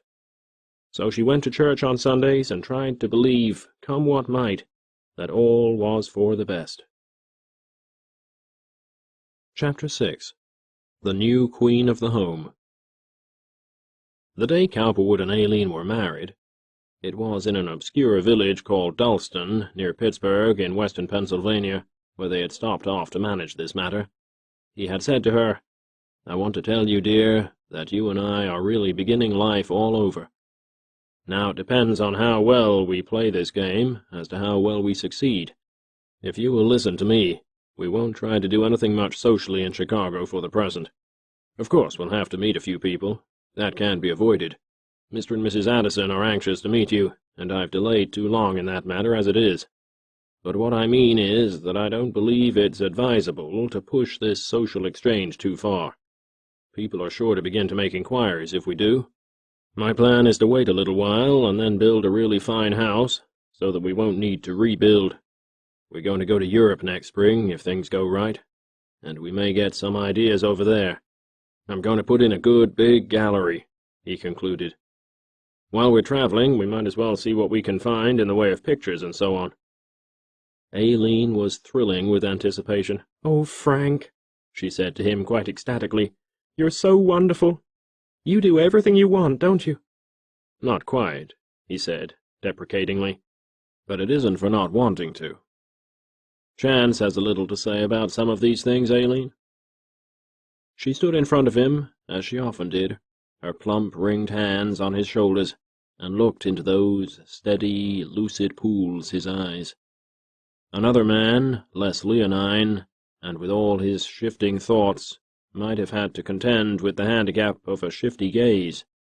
He fronted the queries and suspicions of the world with a seeming candor that was as disarming as that of a child. The truth was he believed in himself, and himself only, and thence sprang his courage to think as he pleased. Aileen wondered, but could get no answer. "Oh, you big tiger," she said. "You great big lion. Boo." He pinched her cheek and smiled. Poor Aileen, he thought. She little knew the unsolvable mystery that he was even to himself most of all. Immediately after their marriage, Cowperwood and Aileen journeyed to Chicago direct and took the best rooms that the Tremont provided for the time being. A little later, they heard of a comparatively small furnished house at 23rd and Michigan Avenue, which, with horses and carriages thrown in, was to be had for a season or two on lease. They contracted for it at once, installing a butler, servants, and the general service of a well-appointed home. Here, because he thought it was only courteous, and not because he thought it was essential or wise at this time to attempt a social onslaught, he invited the Addisons, and one or two others whom he felt sure would come, Alexander Rambeau, president of the Chicago and Northwestern, and his wife, and Taylor Lord, an architect whom he had recently called into consultation, and whom he found socially acceptable. Lord, like the Addisons, was in society, but only as a minor figure. Trust Cowperwood to do the thing as it should be done. The place they had leased was a charming little grey stone house, with a neat flight of granite balustraded steps leading up to its wide-arched door, and a judicious use of stained glass to give its interior an artistically subdued atmosphere. Fortunately, it was furnished in good taste. Cowperwood turned over the matter of the dinner to a caterer and decorator. Aileen had nothing to do but dress and wait and look her best. "I needn't tell you," he said in the morning on leaving, "that I want you to look nice tonight, pet. I want the Addisons and Mr. Rambeau to like you." A hint was more than sufficient for Aileen, though really it was not needed. On arriving at Chicago, she had sought and discovered a French maid. Although she had brought plenty of dresses from Philadelphia, she had been having additional winter costumes prepared by the best and most expensive mistress of the art in Chicago, Teresa Donovan. Only the day before she had welcomed home a golden yellow silk under heavy green lace, which, with her reddish-gold hair and her white arms and neck, seemed to constitute an unusual harmony. Her boudoir, on the night of the dinner, presented a veritable riot of silk, satins, laces, lingerie, hair, ornaments, perfumes, jewels, anything and everything which might contribute to the feminine art of being beautiful. Once in the throes of a toilet composition, Aileen invariably became restless and energetic, almost fidgety, and her maid, Fadette, was compelled to move quickly. Fresh from her bath, a smooth ivory Venus, she worked quickly through silken lingerie, stockings, and shoes to her hair. Fadette had an idea to suggest for the hair. Would Madame let her try a new swirl she had seen? Madame would, yes. So there were movings of her mass of rich, glinting tresses this way and that. Somehow it would not do. A braid effect was then tried, and instantly discarded. Finally a double looping, without braids, low over the forehead, caught back with two dark green bands, crossing like an X above the center of her forehead, and fastened with a diamond sunburst, served admirably. In her filmy, lacy boudoir costume of pink silk, Aileen stood up and surveyed herself in the full-length mirror. "Yes," she said, turning her head this way and that. Then came the dress from Donovan's, rustling and crisping. She slipped into it wonderingly, critically, while Fadette worked at the back, the arms, about her knees, doing one little essential thing after another. "Oh, madame!" she exclaimed. "Oh, charmant! The hair, it go with it perfect. It is so full, so beautiful here." She pointed to the hips where the lace formed a clinging basque. "Oh, 'tis very, very nice." Aileen glowed, but with scarcely a smile. She was concerned. It wasn't so much her toilet, which must be everything that it should be, but this Mr. Addison, who was so rich and in society, and Mr. Rambeau, who was very powerful, Frank said must like her. It was the necessity to put her best foot forward now that was really troubling her. She must interest these men mentally, perhaps, as well as physically, and with social graces, and that was not so easy. For all her money and comfort in Philadelphia, she had never been in society in its best aspects, had never done social entertaining of any real importance. Frank was the most important man who had ever crossed her path. No doubt Mr. Rambeau had a severe, old-fashioned wife. How would she talk to her? And Mrs. Addison? She would know and see everything. Aileen almost talked out loud to herself, in a consoling way, as she dressed, so strenuous were her thoughts. But she went on, adding the last touches to her physical graces. When she finally went downstairs to see how the dining and reception rooms looked, and Fadette began putting away the welter of discarded garments, she was a radiant vision, a splendid greenish-gold figure, with gorgeous hair, smooth, soft, shapely ivory arms, a splendid neck and bust and a swelling form. She felt beautiful, and yet she was a little nervous, truly. Frank himself would be critical. She went about looking into the dining room, which by the caterer's art had been transformed into a kind of jewel box, glowing with flowers, silver, gold, tinted glass, and the snowy whiteness of linen. It reminded her of an opal, flashing all its soft fires. She went into the general reception room, where was a grand piano, finished in pink and gold, upon which, with due thought to her one accomplishment, her playing, she had arranged the songs and instrumental pieces she did best. Aileen was really not a brilliant musician. For the first time in her life she felt matronly, as if now she were not a girl any more, but a woman grown, with some serious responsibilities, and yet she was not really suited to the role. As a matter of fact, her thoughts were always fixed on the artistic, social, and dramatic aspects of life, with, unfortunately, a kind of nebulosity of conception which permitted no condensation into anything definite or concrete. She could only be wildly and feverishly interested. Just then the door clicked to Frank's key. It was nearing 6, and in he came, smiling, confident, a perfect atmosphere of assurance. "Well," he observed, surveying her in the soft glow of the reception-room, lighted by wall candles judiciously arranged. "Who's the vision floating around here? I'm almost afraid to touch you. Much powder on those arms?" He drew her into his arms, and she put up her mouth with a sense of relief. Obviously he must think that she looked charming. "I'm chalky, I guess. You'll just have to stand it, though. You're going to dress anyhow." She put her smooth, plump arms about his neck, and he felt pleased. This was the kind of a woman to have, a beauty. Her neck was resplendent with a string of turquoise, her fingers too heavily jewelled, but still beautiful. She was faintly redolent of hyacinth or lavender. Her hair appealed to him, and above all, the rich, yellow silk of her dress, flashing fulgurously through the closely netted green. "Charming girlie. You've outdone yourself. I haven't seen this dress before. Where did you get it?" "Here in Chicago." He lifted her warm fingers, surveying her train, and turned her about. "You don't need any advice. You ought to start a school." "Am I all right?" she queried smartly, but with a sense of self-distrust for the moment, and all because of him.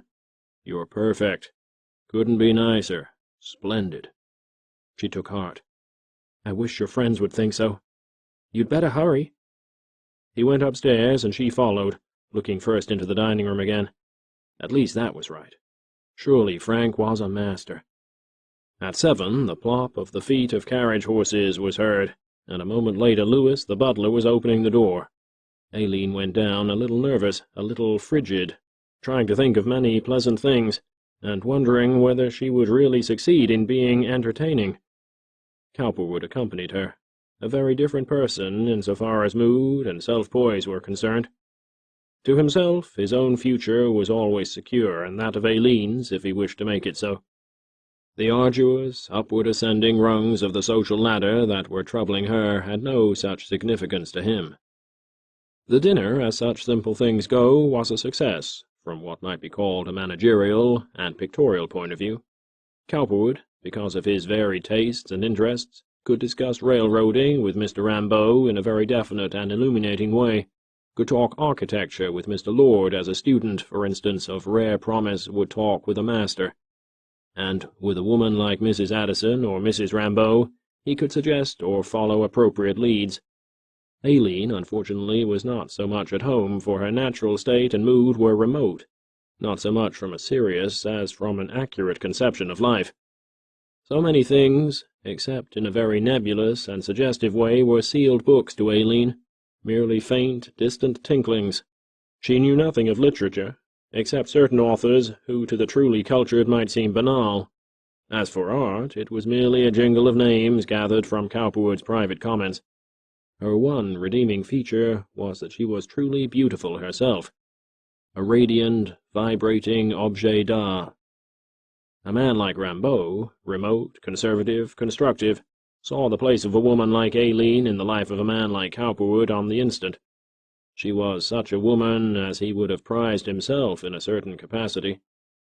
Sex interest in all strong men usually endures unto the end, governed sometimes by a stoic resignation. The experiment of such attraction can, as they well know, be made over and over, but to what end? For many it becomes too troublesome. Yet the presence of so glittering a spectacle as Aileen on this night touched Mr. Rambeau with an ancient ambition. He looked at her almost sadly. Once he was much younger, but alas, he had never attracted the flaming interest of any such woman.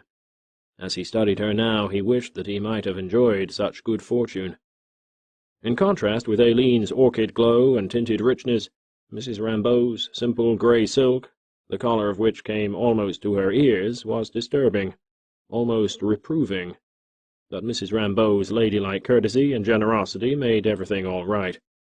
She came out of intellectual New England, the Emerson, Thoreau, Channing Phillips school of philosophy, and was broadly tolerant. As a matter of fact, she liked Aileen, and all the Orient richness she represented. "Such a sweet little house this is," she said smilingly. "We've noticed it often. We're not so far removed from you, but what we might be called neighbors." Aileen's eyes spoke appreciation. Although she could not fully grasp Mrs. Rambeau, she understood her in a way and liked her. She was probably something like her own mother would have been if the latter had been highly educated. While they were moving into the reception-room, Taylor Lord was announced.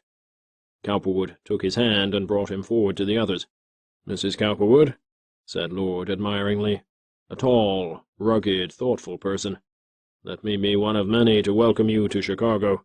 After Philadelphia you will find some things to desire at first, but we all come to like it eventually." "Oh, I'm sure I shall," smiled Aileen. "I lived in Philadelphia years ago, but only for a little while," added Lord.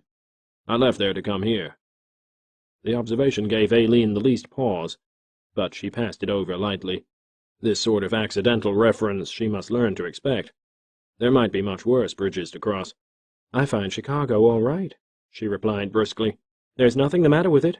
It has more snap than Philadelphia ever had." "I'm glad to hear you say that. I like it so much.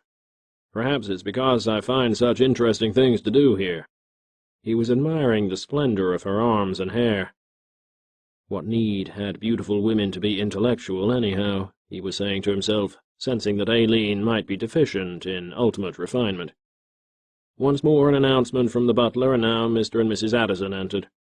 Addison was not at all concerned over coming here, liked the idea of it. His own position and that of his wife in Chicago was secure.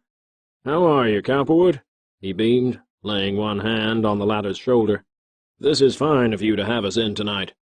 Mrs. Cowperwood, I've been telling your husband for nearly a year now that he should bring you out here. Did he tell you?" Addison had not as yet confided to his wife the true history of Cowperwood and Aileen. "Yes, indeed," replied Aileen gaily, feeling that Addison was charmed by her beauty. "I've been wanting to come, too. It's his fault that I wasn't here sooner." Addison, looking circumspectly at Aileen, said to himself that she was certainly a stunning-looking woman. So she was the cause of the first wife's suit? No wonder. What a splendid creature!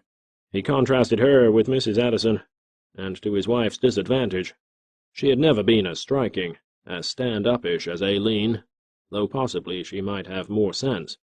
Jove, if he could find a woman like Aileen today, life would take on a new luster. And yet he had women, very carefully, very subterraneously, but he had them. "It's such a pleasure to meet you," Mrs. Addison, a corpulent, bejeweled lady, was saying to Aileen. "My husband and yours have become the best of friends, apparently. We must see more of each other." She babbled on in a puffy, social way, and Aileen felt as though she were getting along swiftly. The butler brought in a great tray of appetizers and cordials, and put them softly on a remote table. Dinner was served, and the talk flowed on. They discussed the growth of the city, a new church that Lord was building 10 blocks farther out. Rambeau told about some humorous land swindles. It was quite gay. Meanwhile, Aileen did her best to become interested in Mrs. Rambeau and Mrs. Addison. She liked the latter somewhat better, solely because it was a little easier to talk to her. Mrs. Rambeau Aileen knew to be the wiser and more charitable woman, but she frightened her a little. Presently she had to fall back on Mr. Lord's help. He came to her rescue gallantly, talking of everything that came into his mind. All the men outside of Cowperwood were thinking how splendid Aileen was physically, how white were her arms, how rounded her neck and shoulders, how rich her hair. Chapter 7. Chicago Gas. Old Peter Lachlan, rejuvenated by Cowperwood's electric ideas, was making money for the house. He brought many bits of interesting gossip from the floor, and such shrewd guesses as to what certain groups and individuals were up to, that Cowperwood was able to make some very brilliant deductions. "By gosh, Frank, I think I know exactly what them fellas are trying to do," Lachlan would frequently remark of a morning, after he had lain in his lonely Harrison Street bed meditating the major portion of the night. "That there Stockyards gang," and by gang he meant most of the great manipulators, like Arneal, Hand, Scryhart, and others, "are after corn again. We want to get along of that now, or I miss my guess. What do you think, huh?" Cowperwood, schooled by now in many Western subtleties which he had not previously known, and daily becoming wiser, would as a rule give an instantaneous decision. "You're right. Risk 100,000 bushels. I think New York Central is going to drop a point or two in a few days. We'd better go short a point." Lachlan could never figure out quite how it was that Cowperwood always seemed to know and was ready to act quite as quickly in local matters as he was himself. He understood his wisdom concerning Eastern shares and things dealt in on the Eastern Exchange, but these Chicago matters— "What makes you think that?" he asked Cowperwood one day quite curiously. "Why, Peter," Cowperwood replied quite simply, "Anton Videra, one of the directors of the Wheat and Corn Bank, was in here yesterday while you were on change, and he was telling me." He described a situation which Videra had outlined. Lachlan knew Videra as a strong, wealthy Pole, who had come up in the last few years. It was strange how Cowperwood naturally got in with these wealthy men and won their confidence so quickly. Videra would never have become so confidential with him. "Huh," he exclaimed. "Well, if he says it, it's more'n likely so." So Lachlan bought, and Peter Lachlan and Co. won. But this grain and commission business, while it was yielding a profit which would average about 20,000 a year to each partner, was nothing more to Cowperwood than a source of information.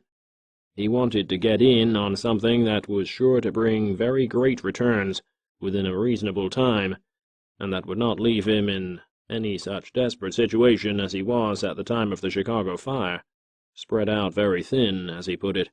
He had interested in his ventures a small group of Chicago men who were watching him: Judah Addison, Alexander Rambeau, Millard Bailey, Anton Videra, men who, although not supreme figures by any means, had free capital.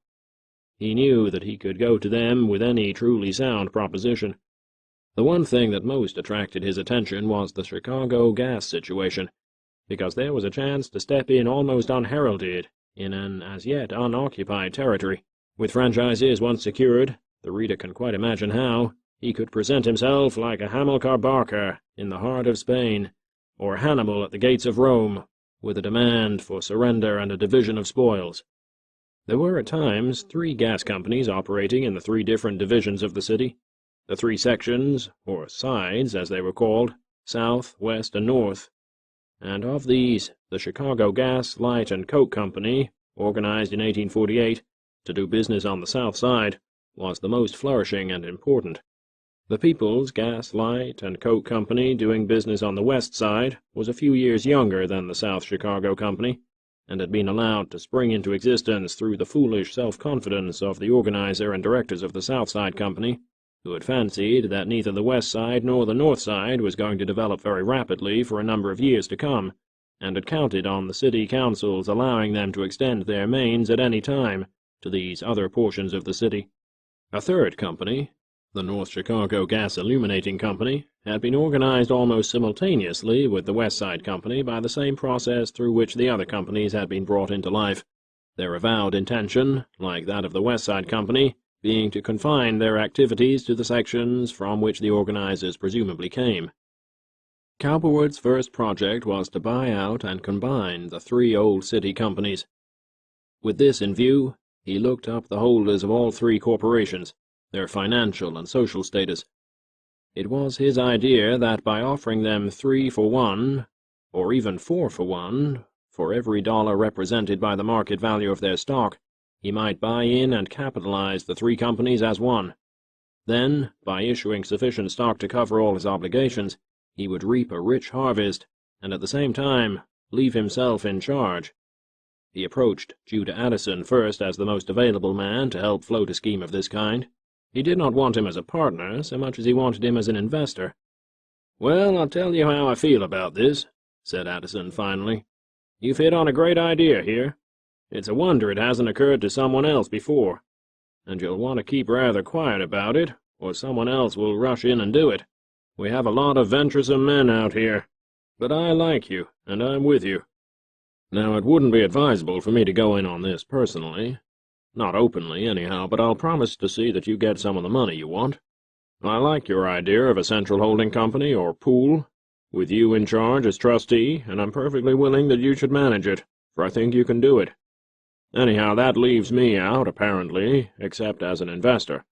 But you will have to get 2 or 3 others to help carry this guarantee with me. Have you anyone in mind?" "Oh, yes," replied Cowperwood. "Certainly. I merely came to you first." He mentioned Rambaud, Fidera, Bailey, and others. "They're all right," said Addison, "if you can get them. But I'm not sure even then that you can induce these other fellows to sell out. They're not investors in the ordinary sense. They're people who look on this gas business as their private business. They started it. They like it. They built the gas tanks and laid the mains. It won't be easy." Cowperwood found, as Addison predicted, that it was not such an easy matter to induce the various stockholders and directors of the old companies to come in on any such scheme of reorganization. A closer, more unresponsive set of men he was satisfied he had never met. His offer to buy outright at 3 or 4 for 1 they refused absolutely. The stock in each case was selling from 170 to 210, and intrinsically was worth more every year as the city was growing larger and its need of gas greater. At the same time they were suspicious, one and all, of any combination scheme by an outsider. Who was he? Whom did he represent? He could make it clear that he had ample capital, but not who his backers were. The old officers and directors fancied that it was a scheme on the part of some of the officers and directors of one of the other companies to get control and oust them. Why should they sell? Why be tempted by greater profits from their stock when they were doing very well as it was? Because of his newness to Chicago and his lack of connection as yet with large affairs, Cowperwood was eventually compelled to turn to another scheme, that of organizing new companies in the suburbs as an entering wedge of attack upon the city proper. Suburbs, such as Lakeview and Hyde Park, having town or village councils of their own, were permitted to grant franchises to water, gas, and street railway companies duly incorporated under the laws of the state. Cowperwood calculated that if he could form separate and seemingly distinct companies for each of the villages and towns, and one general company for the city later, he would be in a position to dictate terms to the older organizations. It was simply a question of obtaining his charters and franchises before his rivals had awakened to the situation. The one difficulty was that he knew absolutely nothing of the business of gas, its practical manufacture and distribution, and had never been particularly interested in it. Street railroading, his favorite form of municipal profit-seeking, and one upon which he had acquired an almost endless fund of specialized information, offered no present practical opportunity for him here in Chicago. He meditated on the situation, did some reading on the manufacture of gas, and then, suddenly, as was his luck, found an implement ready to his hand. It appeared that in the course of the life and growth of the Southside Company there had once been a smaller organization, founded by a man by the name of Sippens, Henry de Soto Sippens, who had entered, and actually secured, by some hocus-pocus, a franchise to manufacture and sell gas in the downtown districts, but who had been annoyed by all sorts of legal processes, until he had finally been driven out or persuaded to get out. He was now in the real estate business in Lakeview. Old Peter Laughlin knew him. "He's a smart little cuss," Laughlin told Cowperwood. I thought once he'd make a go of it, but they catched him where his hair was short and he had to let go. There was an explosion in his tank over here near the river onct, and I think he thought them fellows blew him up. Anyhow, he got out. I ain't seen nor heard sight of him for years." Cowperwood sent old Peter to look up Mr. Sippens and find out what he was really doing, and whether he would be interested to get back in the gas business. Enter then, a few days later, into the office of Peter Lachlan & Co., Henry de Soto Sippens. He was a very little man, about 50 years of age. He wore a high, four-cornered, stiff felt hat, with a short brown business coat, which in summer became seersucker, and square-toed shoes. He looked for all the world like a country drug or bookstore owner, with perhaps the air of a country doctor or lawyer superadded. His cuffs protruded too far from his coat sleeves, his necktie bulged too far out of his vest, and his high hat was set a little too far back on his forehead. Otherwise he was acceptable, pleasant, and interesting. He had short sideburns, reddish-brown, which stuck out quite defiantly, and his eyebrows were heavy. "Mr. Sippens," said Cowperwood blandly, "you were once in the gas manufacturing and distributing business here in Chicago, weren't you?" "I think I know as much about the manufacture of gas as anyone," replied Sippens almost contentiously. "I worked at it for a number of years." "Well now, Mr. Sippens, I was thinking that it might be interesting to start a little gas company in one of these outlying villages that are growing so fast, and see if we couldn't make some money out of it. I'm not a practical gas man myself, but I thought I might interest someone who was." He looked at Sippens in a friendly, estimating way. "I have heard of you as someone who has had considerable experience in this field here in Chicago. If I should get up a company of this kind, with considerable backing, do you think you might be willing to take the management of it?" "Oh, I know all about this gas field," Mr. Sippens was about to say. "It can be done." But he changed his mind before opening his lips. "If I were paid enough," he said cautiously. "I suppose you know what you have to contend with." "Oh, yes," Cowperwood replied, smiling. "What would you consider paid enough to mean?" "Oh, if I were given $6,000 a year, and a sufficient interest in the company, say a half or something like that, I might consider it," replied Sippens, determined, as he thought, to frighten Cowperwood off by his exorbitant demands. He was making almost $6,000 a year out of his present business. "You wouldn't think that $4,000 in several companies, say up to $15,000, and an interest of about a tenth in each would be better?" Mr. Sippens meditated carefully on this. Plainly, the man before him was no trifling beginner. He looked at Cowperwood shrewdly and saw at once, without any additional explanation of any kind, that the latter was preparing a big fight of some sort. 10 years before, Sippens had sensed the immense possibilities of the gas business. He had tried to get in on it, but he had been sued, waylaid, enjoined, financially blockaded, and finally blown up. He had always resented the treatment he had received, and he had bitterly regretted his inability to retaliate. He had thought his days of financial effort were over, but here was a man who was subtly suggesting a stirring fight, and who was calling him, like a hunter with horn, to the chase. "Well, Mr. Cowperwood," he replied, with less defiance and more camaraderie, "if you could show me that you have a legitimate proposition in hand, I'm a practical gas man. I know all about mains, franchise contracts, and gas machinery. I organized and installed the plant at Dayton, Ohio, and Rochester, New York. I would have been rich if I'd got here a little earlier." The echo of regret was in his voice. "Well, now here's your chance, Mr. Sippens," urged Cowperwood subtly. "Between you and me, there's going to be a big new gas company in the field. We'll make these old fellows step up and see us quickly. Doesn't that interest you? There'll be plenty of money. It isn't that that's wanting. It's an organizer, a fighter, a practical gas man to build the plant, lay the mains, and so on." Cowperwood rose suddenly, straight and determined, a trick with him when he wanted to really impress anyone. He seemed to radiate force, conquest, victory.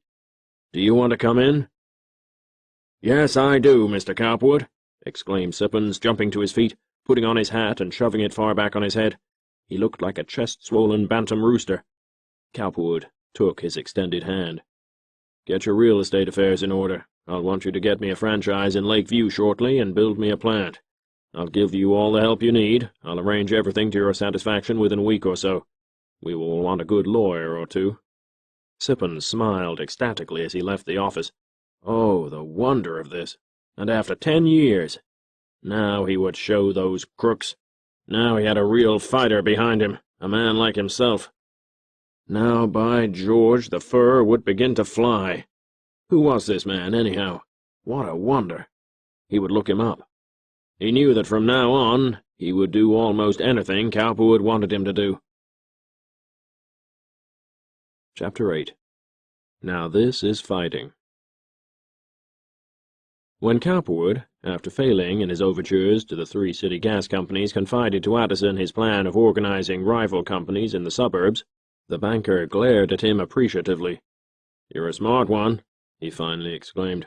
"You'll do. I'll back you to win." He went on to advise Cowperwood that he would need the assistance of some of the strong men on the various village councils.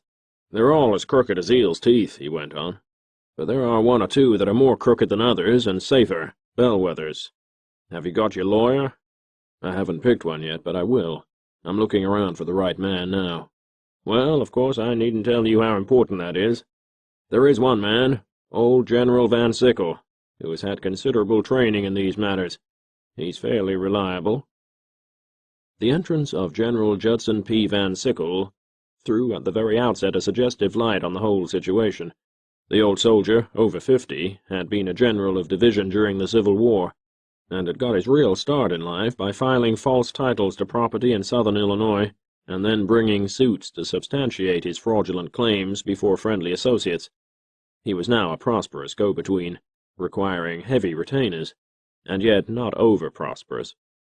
There was only one kind of business that came to the general, this kind, and one instinctively compared him to that decoy sheep at the stockyards that had been trained to go forth into nervous, frightened flocks of its fellow sheep, balking at being driven into the slaughtering pens, and lead them peacefully into the shambles, knowing enough always to make his own way quietly to the rear during the onward progress, and thus escape.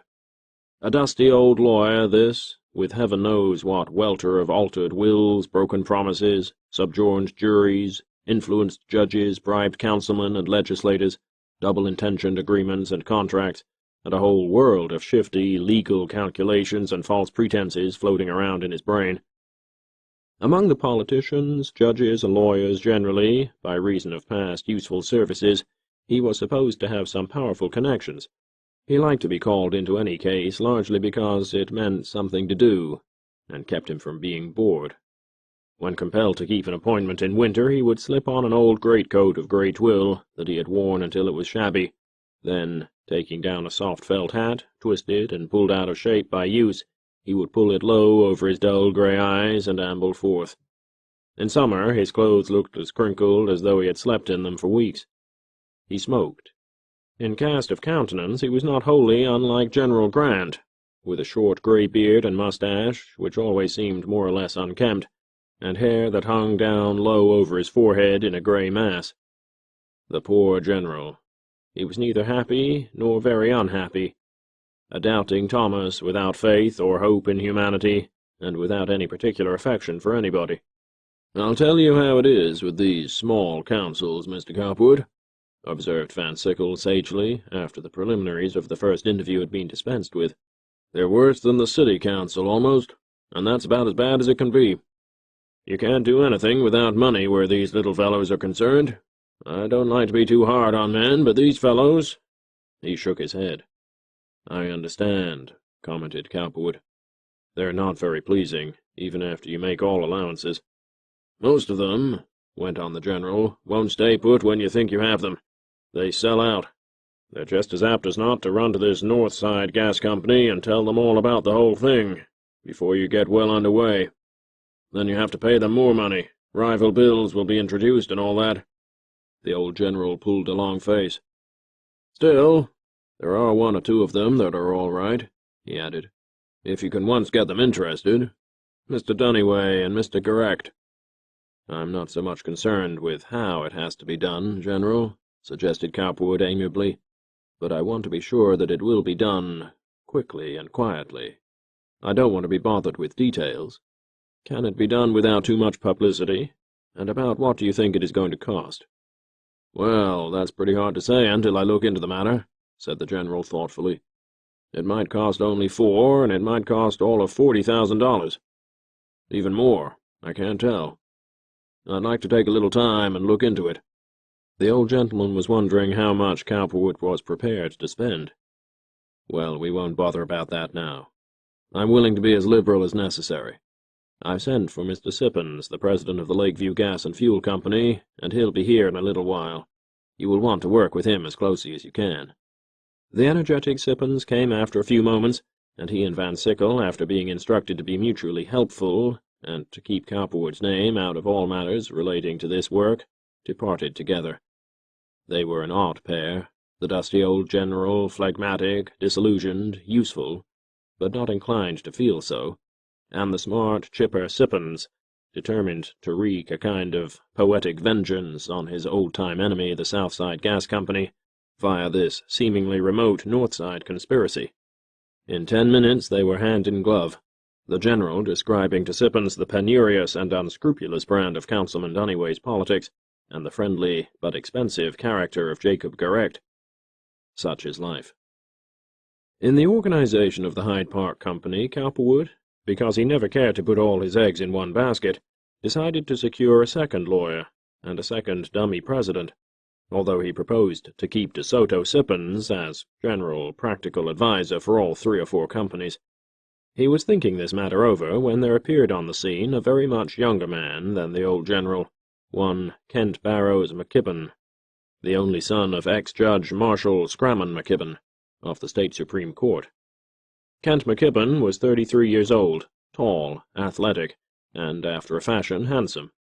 He was not at all vague intellectually, that is, in the matter of the conduct of his business, but dandified and at times remote. He had an office in one of the best blocks in Dearborn Street, which he reached in a reserved, speculative mood every morning at 9, unless something important called him downtown earlier. It so happened that he had drawn up the deeds and agreements for the real estate company that sold Cowperwood his lots at 37th Street and Michigan Avenue, and when they were ready he journeyed to the latter's office to ask if there were any additional details which Cowperwood might want to have taken into consideration. When he was ushered in, Cowperwood turned to him his keen, analytical eyes, and saw at once a personality he liked. McKibbin was just remote and artistic enough to suit him. He liked his clothes, his agnostic unreadableness, his social air. McKibbin, on his part, caught the significance of the superior financial atmosphere at once. He noted Cowperwood's light brown suit, picked out with strands of red, his maroon tie and small cameo cufflinks. His desk, glass-covered, looked clean and official. The woodwork of the rooms was all cherry, hand-rubbed and oiled. The pictures interesting steel engravings of American life, appropriately framed. The typewriter, at that time just introduced, was in evidence, and the stock ticker, also new, was ticking volubly the prices current. The secretary who waited on Cowperwood was a young Polish girl named Antoinette Novak, reserved, seemingly astute, dark, and very attractive. "What sort of business is it you handle, Mr. McKibbin?" asked Cowperwood quite casually in the course of the conversation, and after listening to McKibbin's explanation he added idly, "You might come and see me sometime next week.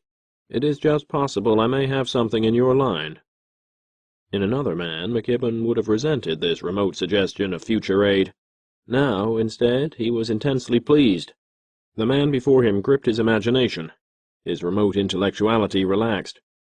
When he came again, and Cowperwood indicated the nature of the work he might wish to have done, McKibbin rose to the bait like a fish to a fly. "I wish you would let me undertake that, Mr. Cowperwood," he said quite eagerly. "It's something I've never done, but I'm satisfied I can do it. I live out in Hyde Park, and I know most of the councilmen. I can bring considerable influence to bear for you." Cowperwood smiled pleasantly. So a second company, officered by dummies of McKibbin's selection, was organized. DeSoto Sippens, without old General Van Sickle's knowledge, was taken in as practical adviser. An application for a franchise was drawn up, and Kent Barrows McKibbin began silent, polite work on the South Side, coming into the confidence, by degrees, of the various councilmen.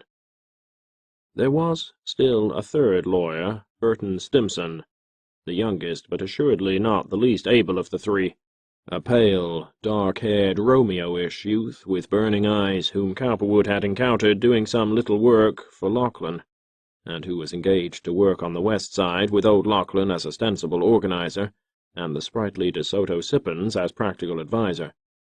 Stimson was no mooning Romeo, however, but an eager, incisive soul, born very poor, eager to advance himself. Cowperwood detected that pliability of intellect which, while it might spell disaster to some, spelled success for him. He wanted the intellectual servants. He was willing to pay them handsomely, to keep them busy, to treat them with almost princely courtesy, but he must have the utmost loyalty. Stimson, while maintaining his calm and reserve, could have kissed the archiepiscopal hand. Such is the subtlety of contact. Behold, then, at once on the north side, the south side, the west side, dark goings to and fro, and walkings up and down in the earth. In Lakeview, old General Van Sickle and De Soto Sippens conferring with shrewd Councilman Duniway, druggist, and with Jacob Garrecht, ward boss and wholesale butcher, both of whom were agreeable but exacting, holding pleasant backroom and drug-store confabs with almost tabulated details of rewards and benefits. In Hyde Park, Mr. Kent Barrows McKibbin, smug and well-dressed, a Chesterfield among lawyers, and with him one J. Bergdahl, a noble hireling, long-haired and dusty, ostensibly president of the Hyde Park Gas and Fuel Company, conferring with Councilman Alfred B. Davies, manufacturer of willow and rattan ware, and Mr. Patrick Gilgan, saloon-keeper, arranging a prospective distribution of shares, offering certain cash considerations, lots, favors, and the like. Observe also in the village of Douglas and West Park on the west side, just over the city line, the angular, humorous Peter Lachlan and Burton Stimson arranging a similar deal or deals. The enemy, the city gas companies, being divided into three factions, were in no way prepared for what was now coming.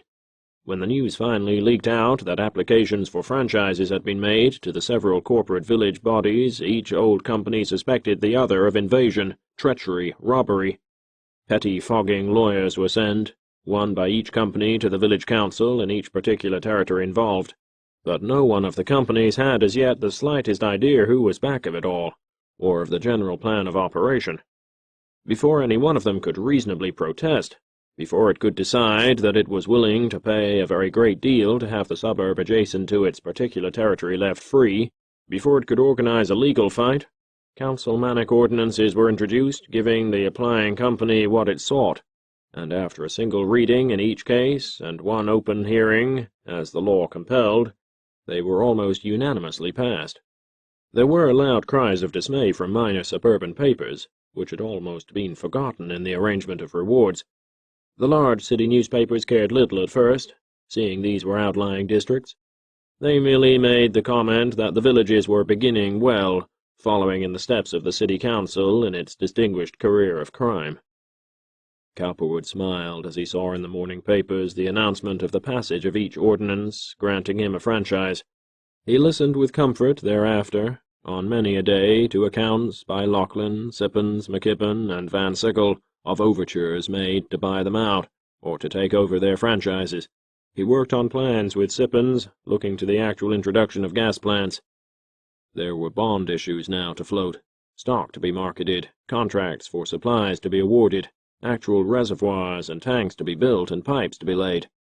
A pumped-up public opposition had to be smoothed over. In all this, De Soto Sippens proved a trump. With Van Sickle, McKibbin, and Stimson as his advisers in different sections of the city, he would present tabloid propositions to Cowperwood, to which the latter had merely to bow his head in assent or say no. Then De Soto would buy, build, and excavate.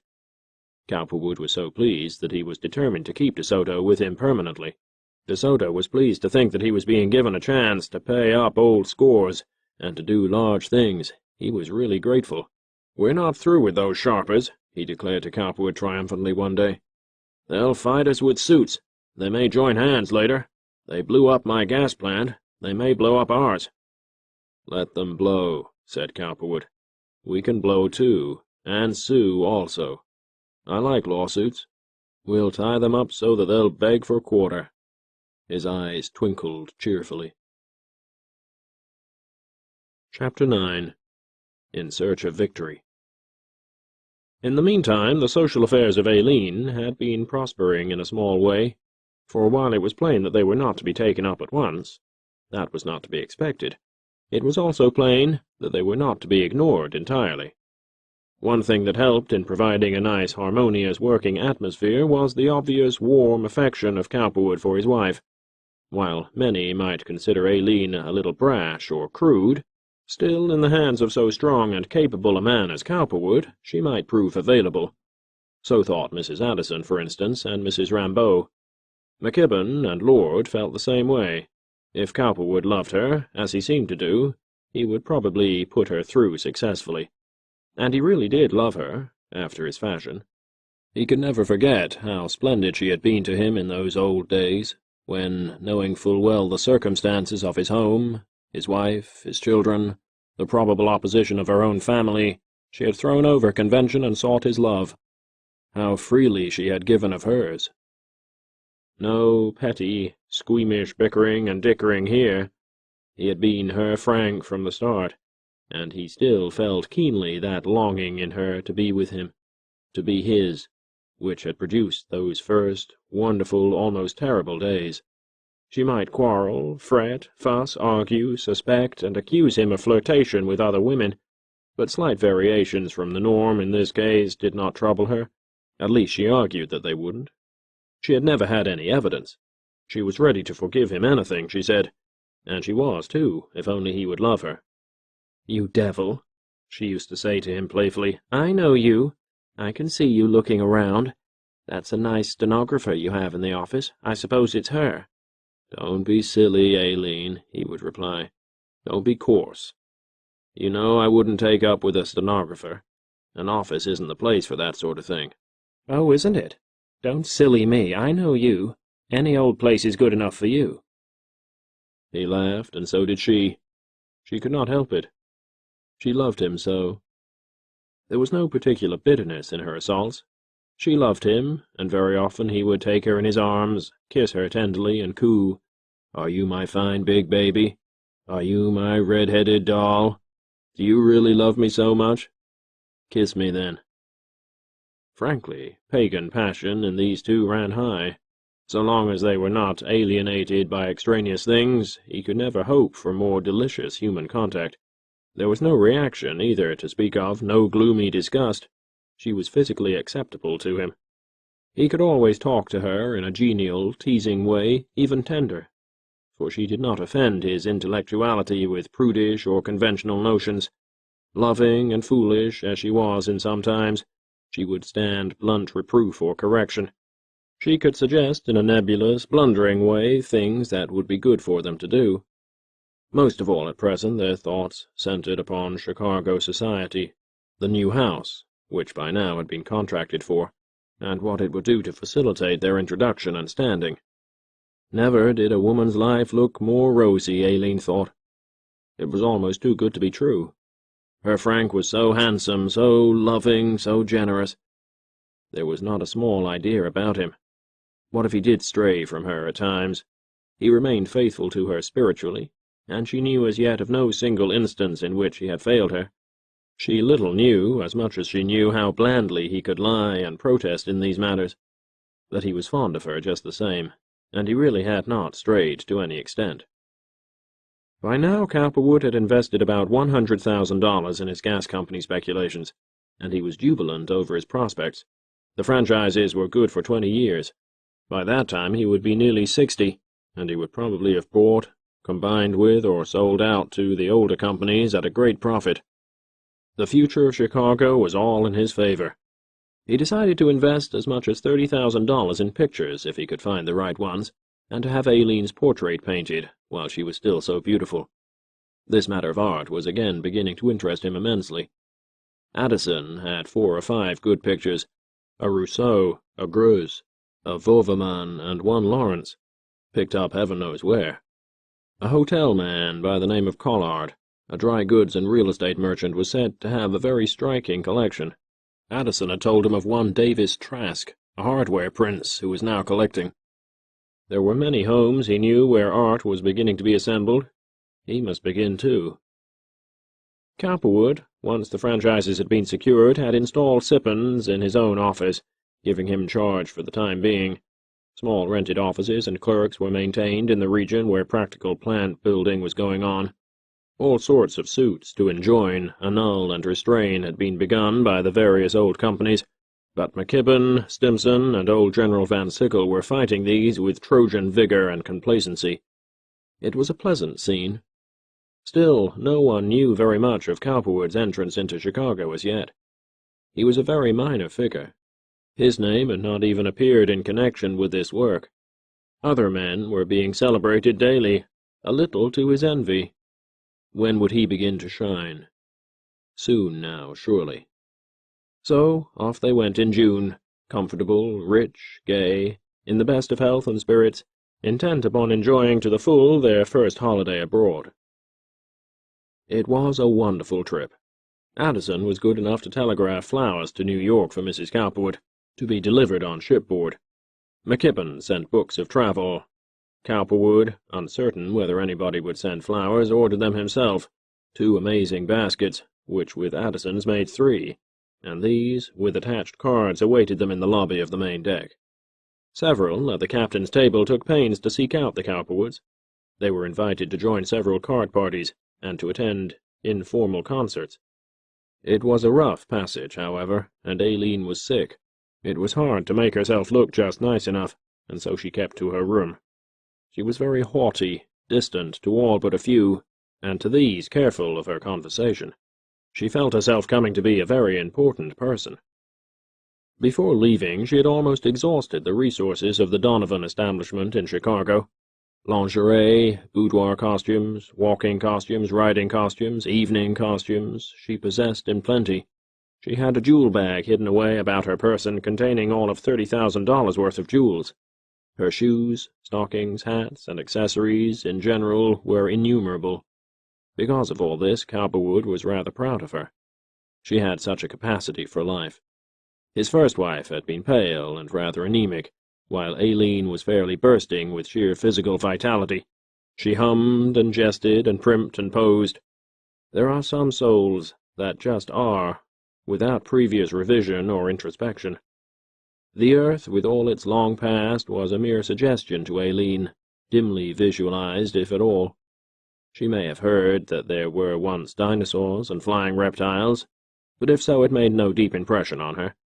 Somebody had said, or was saying, that we were descended from monkeys, which was quite absurd, though it might be true enough.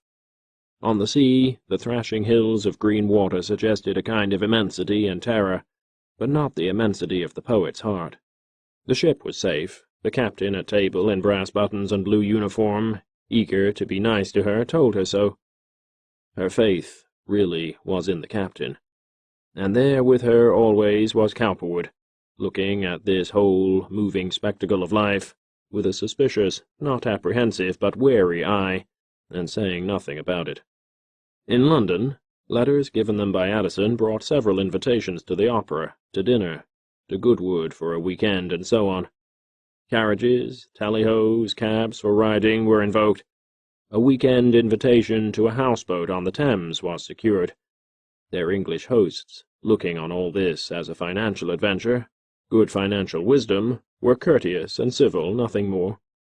Aileen was intensely curious. She noted servants, manners, forms. Immediately she began to think that America was not good enough, perhaps. It wanted so many things.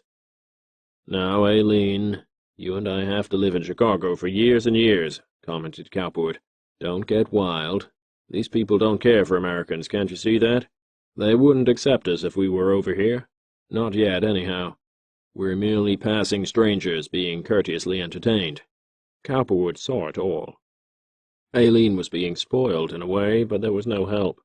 She dressed and dressed. The Englishmen used to look at her, in Hyde Park, where she rode and drove, at Claridge's where they stayed, in Bond Street where she shopped. The English women, the majority of them remote, ultra-conservative, simple in their tastes, lifted their eyes.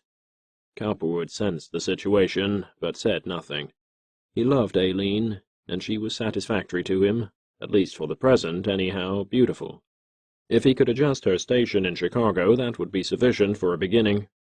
After 3 weeks of very active life, during which Aileen patronized the ancient and honorable glories of England, they went on to Paris. Here she was quickened to a childlike enthusiasm. "You know," she said to Cowperwood quite solemnly the second morning, "the English don't know how to dress. I thought they did, but the smartest of them copy the French. Take those men we saw last night in the Café d'Anglais. There wasn't an Englishman I saw that compared with them." "My dear, your tastes are exotic," replied Cowperwood, who was watching her with pleased interest while he adjusted his tie. "The French smart crowd are almost too smart, dandified. I think some of those young fellows had on corsets." "What of it?" replied Aileen.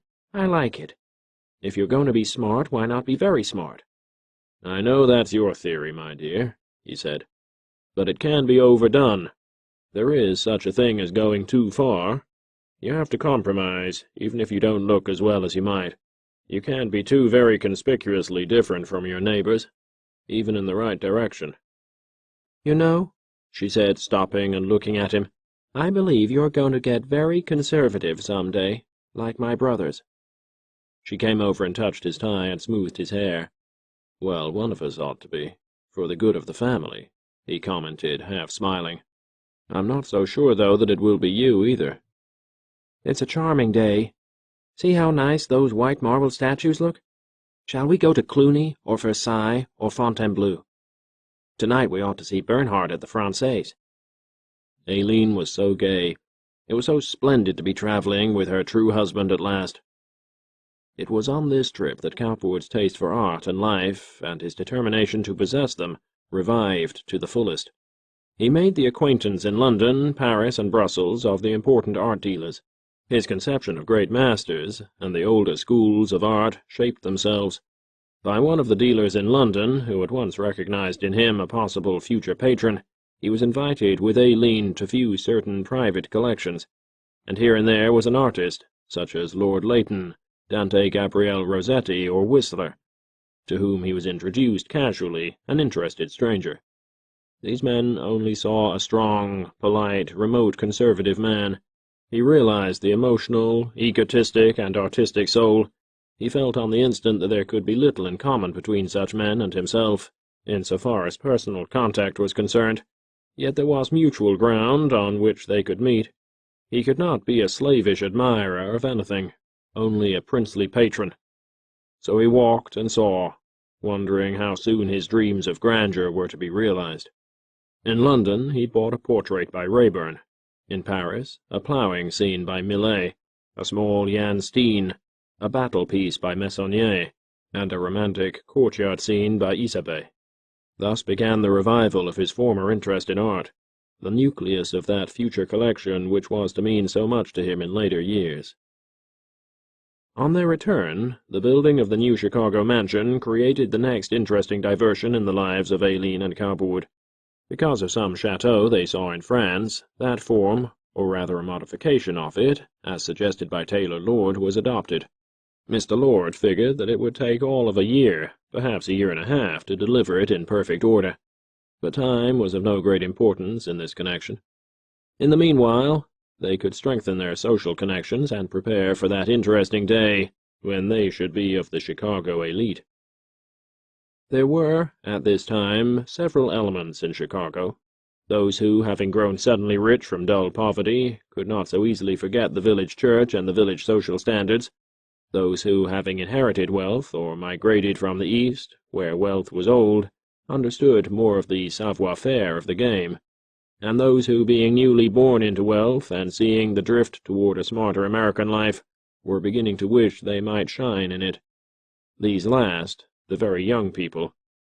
The latter were just beginning to dream of dances at Kinsley's, a stated kermesse, and summer diversions of the European kind, but they had not arrived as yet. The first class, although by far the dullest and most bovine, was still the most powerful because they were the richest. money as yet providing the highest standard. The functions which these people provided were stupid to the verge of distraction. Really, they were only the weekday receptions and Sunday afternoon calls of squeedunk and hohokus, raised to the nth power. The purpose of the whole matter was to see and be seen. Novelty in either thought or action was decidedly eschewed. It was, as a matter of fact, customariness of thought and action, and the quintessence of convention that was desired. The idea of introducing a play actress, for instance, as was done occasionally in the East or in London, never. Even a singer or an artist was eyed askance. One could easily go too far. But if a European prince should have strayed to Chicago, which he never did, or if an Eastern social magnate chanced to stay over a train or two, then the topmost circle of local wealth was prepared to strain itself to the breaking point. Cowperwood had sensed all this on his arrival, but he fancied that if he became rich and powerful enough, he and Aileen, with their fine house to help them, might be the leaven which would lighten the whole lump. Unfortunately, Aileen was too obviously on the qui-vive for those opportunities which might lead to social recognition and equality, if not supremacy. Like the savage, unorganized for protection, and at the mercy of the horrific caprice of nature, she was almost tremulous at times with thoughts of possible failure. Almost at once, she had recognized herself as unsuited temperamentally for association with certain types of society women.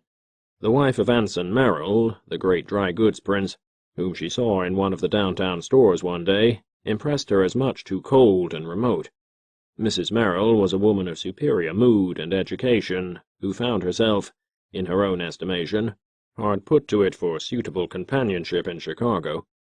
She was Easton bred, Boston, and familiar in an off-hand way with the superior world of London, which she had visited several times. Chicago, at its best, was to her a sordid commercial mess. She preferred New York or Washington, but she had to live here.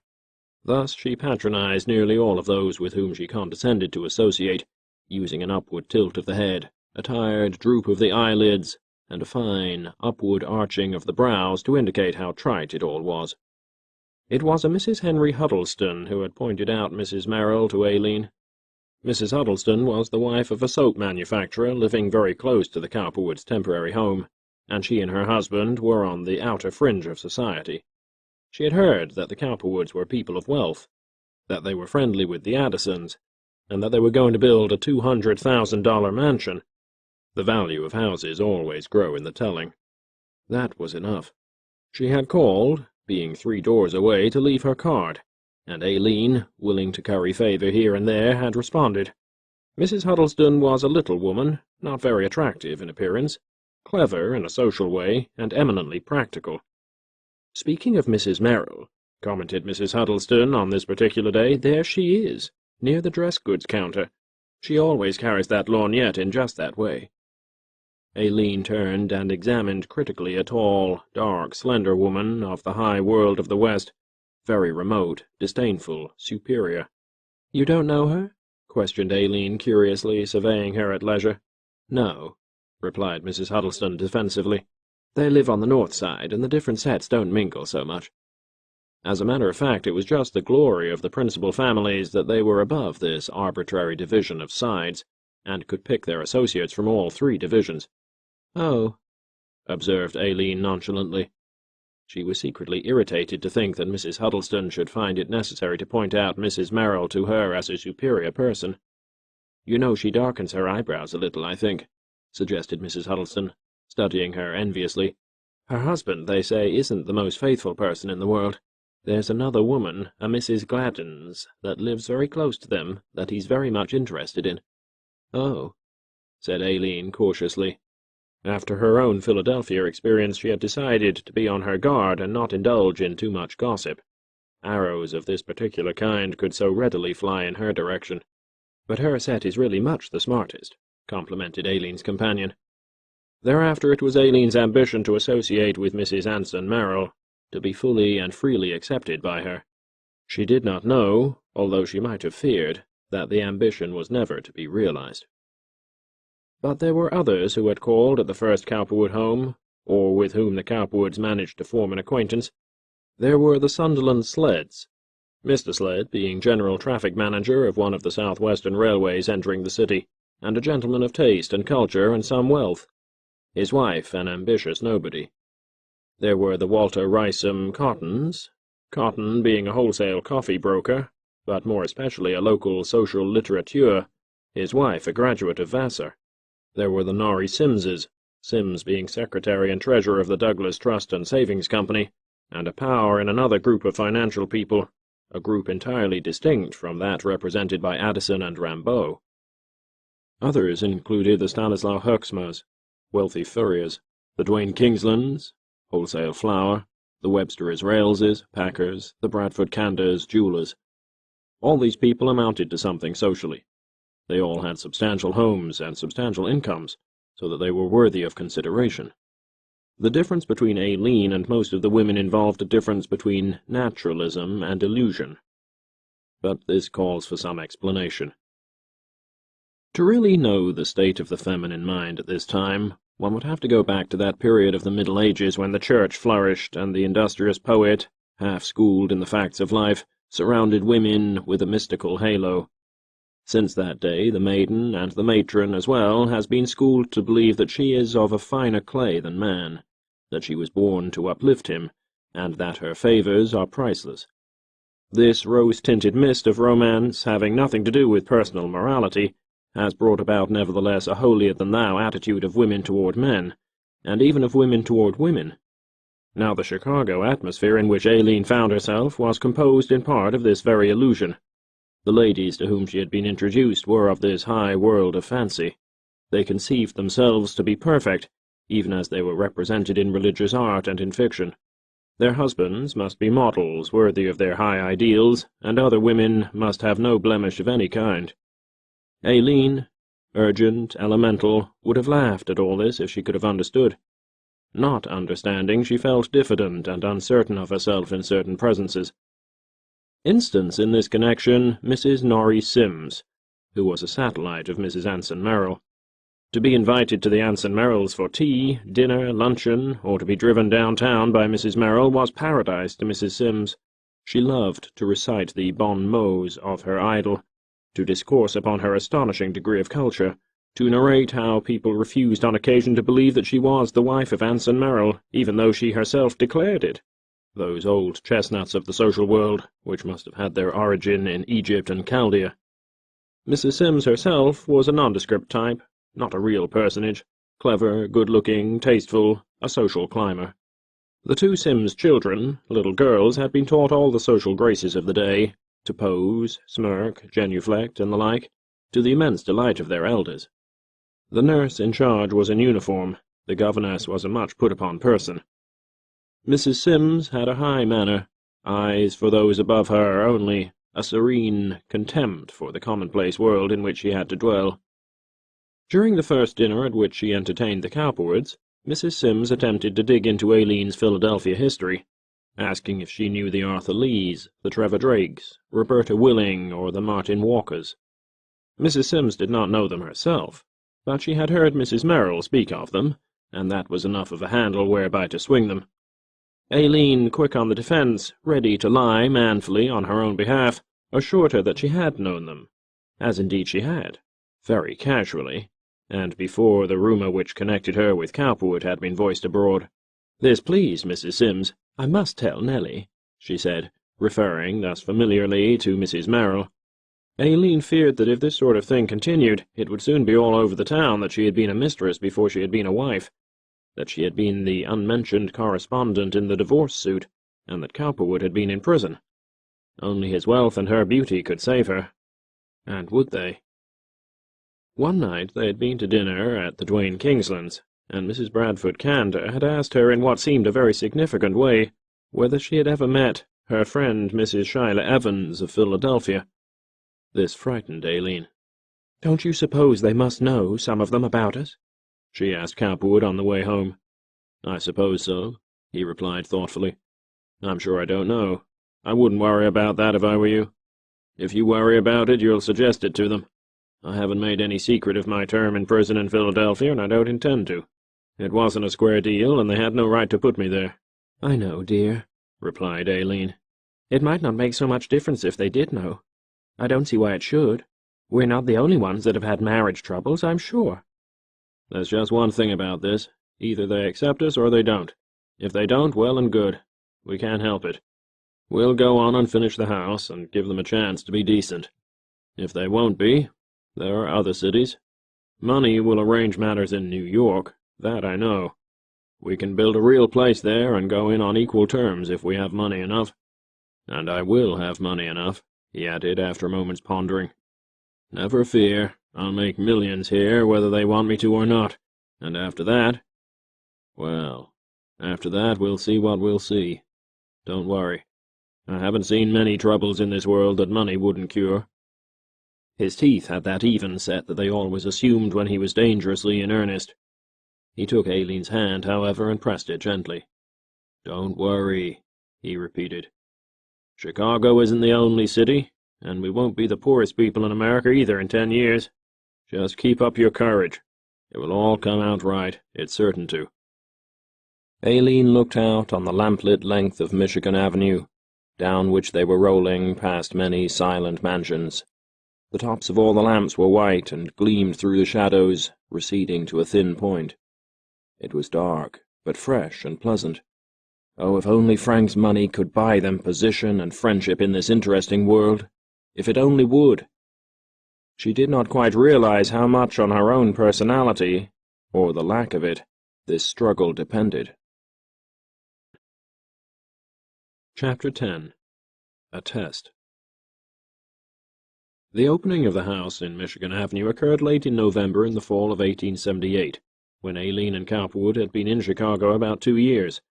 Altogether, between people whom they had met at the races, at various dinners and teas, and at receptions at the Union and Calumet clubs, to which Cowperwood through Addison's backing had been admitted, and to those whom McKibbin and Lord influenced, they were able to send invitations to about 300, of whom some 250 responded. Up to this time, owing to Cowperwood's quiet manipulation of his affairs, there had been no comment on his past, no particular interest in it. He had money, affable ways, a magnetic personality. The businessmen of the city, those whom he met socially, were inclined to consider him fascinating and very clever. Aileen, being beautiful and graceful for attention, was accepted at more or less her own value, though the kingly high world knew them not.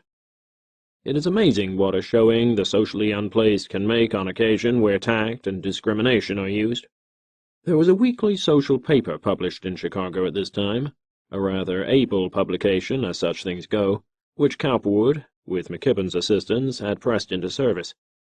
Not much can be done under any circumstances where the cause is not essentially strong.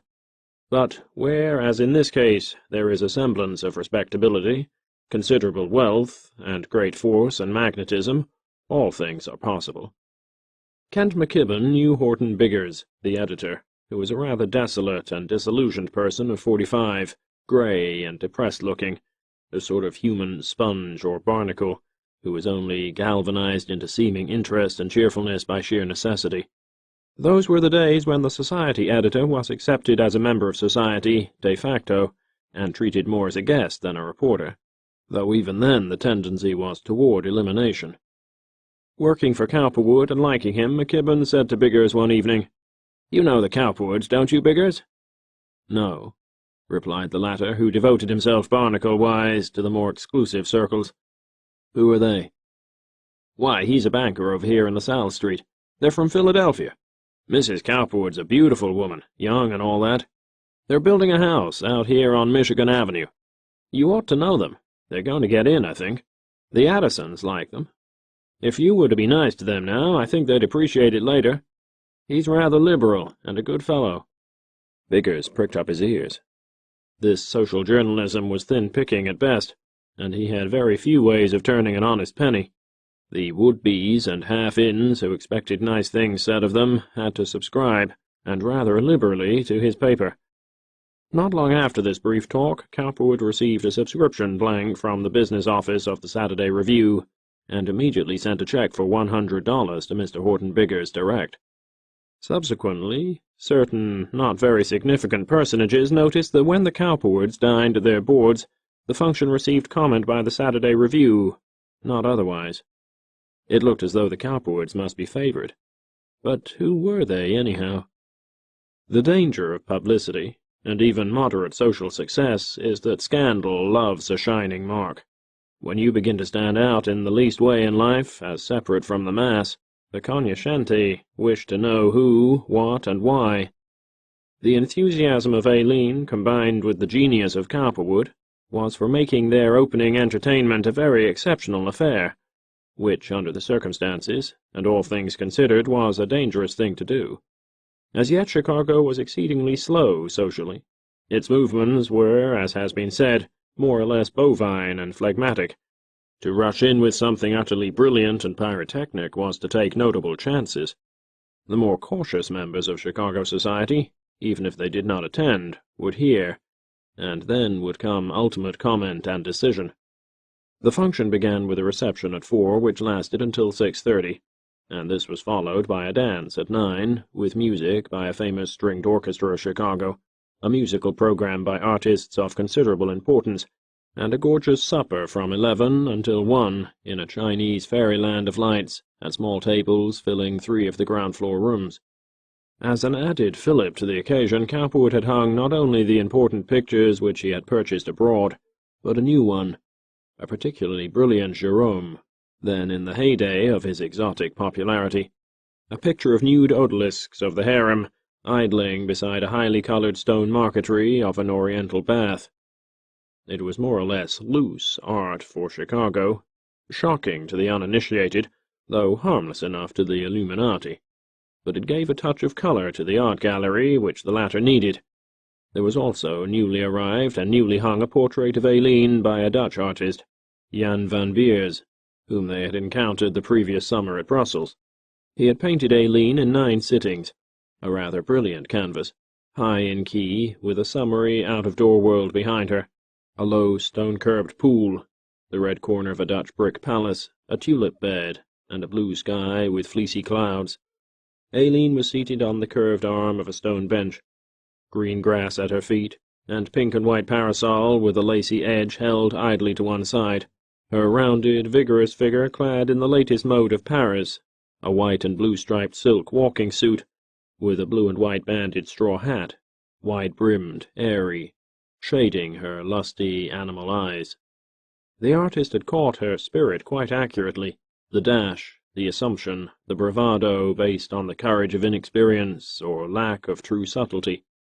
A refreshing thing in its way, a little showy, as everything that related to her was, and inclined to arouse jealousy in those not so liberally endowed by life, but fine as a character piece. In the warm glow of the guttered gas jets, she looked particularly brilliant here, pampered, idle, jaunty, the well-kept, stall-fed pet of the world. Many stopped to see, and many were the comments, private and otherwise. This day began with a flurry of uncertainty and worried anticipation on the part of Aileen. At Cowperwood's suggestion, she had employed a social secretary, a poor hack of a girl who had sent out all the letters, tabulated the replies, run errands, and advised on one detail and another. Fadette, her French maid, was in the throes of preparing for 2 toilets which would have to be made this day, one by 2 o'clock at least, another between 6 and 8.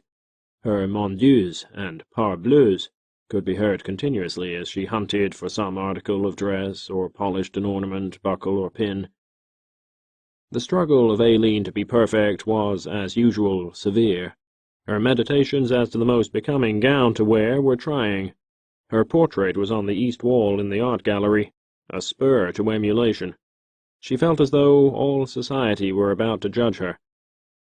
Teresa Donovan, the local dressmaker, had given some advice, but Aileen decided on a heavy brown velvet, constructed by Worth of Paris. A thing of varying aspects, showing her neck and arms to perfection, and composing charmingly with her flesh and hair.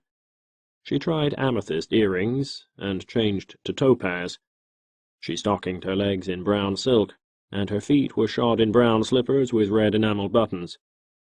The trouble with Aileen was that she never did these things with that ease which is a sure sign of the socially efficient. She never quite so much dominated a situation as she permitted it to dominate her. Only the superior ease and graciousness of Cowperwood carried her through at times, but that always did. When he was near, she felt quite the great lady, suited to any realm. When she was alone, her courage, great as it was, often trembled in the balance. Her dangerous past was never quite out of her mind. At 4, Kent McKibbin, smug in his afternoon frock, his quick, receptive eyes approving only partially of all this show and effort, took his place in the general reception-room, talking to Taylor Lord, who had completed his last observation and was leaving to return later in the evening. If these two had been closer friends, quite intimate, they would have discussed the Cowperwoods' social prospects, but as it was, they confined themselves to dull conventionalities. At this moment Aileen came downstairs for a moment, radiant. Kent McKibbin thought he had never seen her look more beautiful. After all, contrasted with some of the stuffy creatures who moved about in society, shrewd, hard, bony, calculating, trading on their assured position, she was admirable. It was a pity she did not have more poise. She ought to be a little harder, not quite so genial. Still, with Cowperwood at her side, she might go far. "Really, Mrs. Cowperwood," he said, "it is all most charming. I was just telling Mr. Lord here that I consider the house a triumph." From McKibbin, who was in society, and with Lord, another in, standing by, this was like wine to Aileen. She beamed joyously. Among the first arrivals were Mrs. Webster Israels, Mrs. Bradford Candor, and Mrs. Walter Rysam Cotton, who were to assist in receiving. These ladies did not know that they were taking their future reputations for sagacity and discrimination in their hands. They had been carried away by the show of luxury of Aileen, the growing financial repute of Cowperwood, and the artistic qualities of the new house. Mrs. Webster Israel's mouth was of such a peculiar shape that Aileen was always reminded of a fish, but she was not utterly homely, and today she looked brisk and attractive.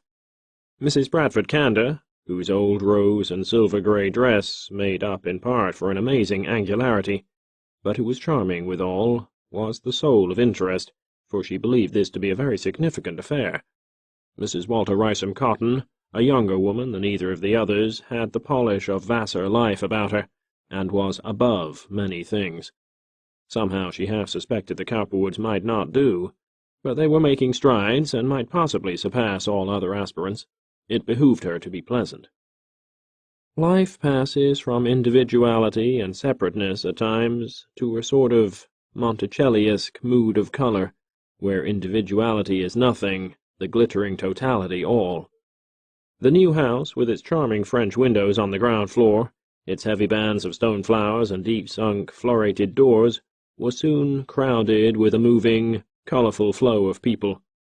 Many whom Aileen and Cowperwood did not know at all had been invited by McKibbin and Lord. They came and were now introduced.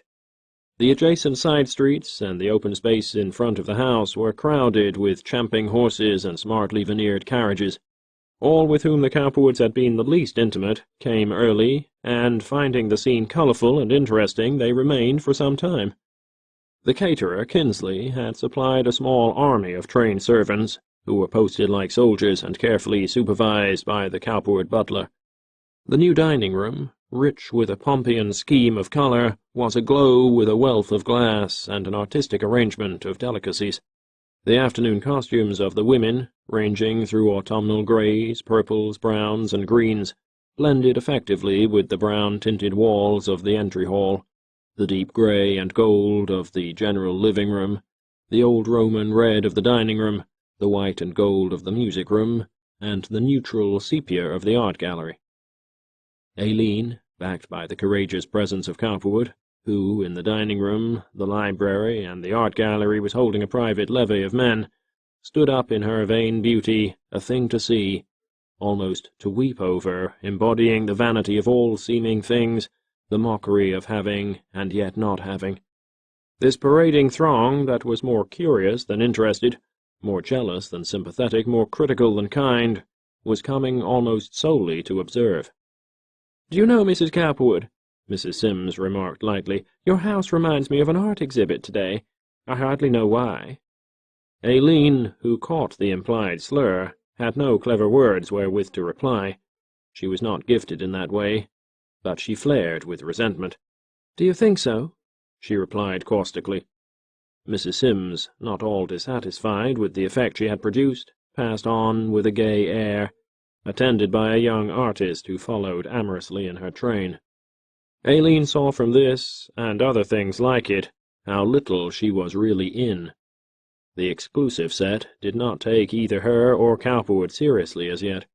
She almost hated the comparatively dull Mrs. Israels, who had been standing beside her at the time, and who had heard the remark, and yet Mrs. Israels was much better than nothing.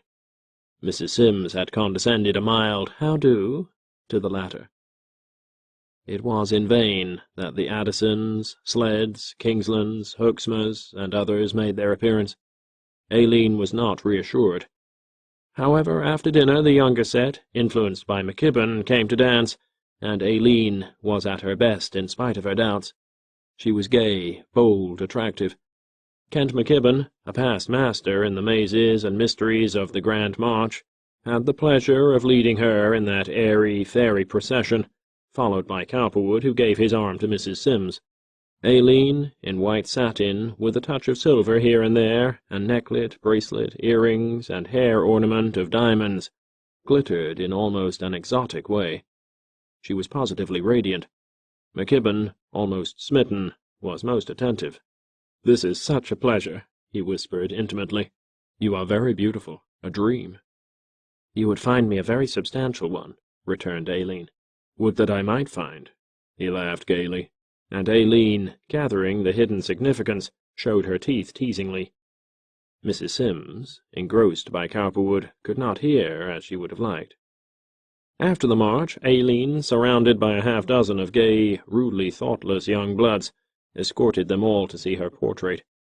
The conservative commented on the flow of wine, the intensely nude Jerome at one end of the gallery, and the sparkling portrait of Aileen at the other, the enthusiasm of some of the young men for her company. Mrs. Rambeau, pleasant and kindly, remarked to her husband that Aileen was very eager for life, she thought. Mrs. Addison, astonished at the material flair of the Cowperwoods, quite transcending in glitter, if not in size and solidity, anything she and Addison had ever achieved, remarked to her husband that he must be making money very fast. "The man's a born financier, Ella," Addison explained sententiously. "He's a manipulator, and he's sure to make money. Whether they can get into society, I don't know. He could if he were alone, that's sure. She's beautiful, but he needs another kind of woman, I'm afraid. She's almost too good-looking." "That's what I think, too. I like her, but I'm afraid she's not going to play her cards right. It's too bad, too." Just then Aileen came by, a smiling youth on either side, her own face glowing with a warmth of joy engendered by much flattery. The ballroom, which was composed of the music and drawing-rooms thrown into one, was now the objective. It glittered before her with a moving throng. The air was full of the odor of flowers and the sound of music and voices. "Mrs. Cowperwood," observed Bradford Candor to Horton Biggers, the society editor, "is one of the prettiest women I've seen in a long time. She's almost too pretty." "How do you think she's taking?"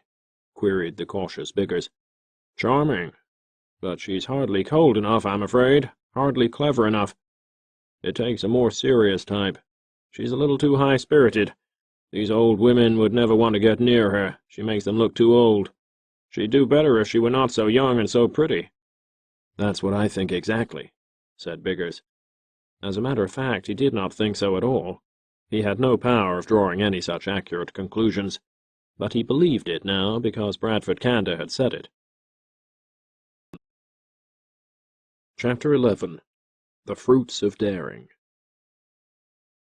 Next morning, over the breakfast cups at the Norrie Simses and elsewhere, the import of the Cowperwood's social efforts was discussed, and the problem of their eventual acceptance or non-acceptance carefully weighed.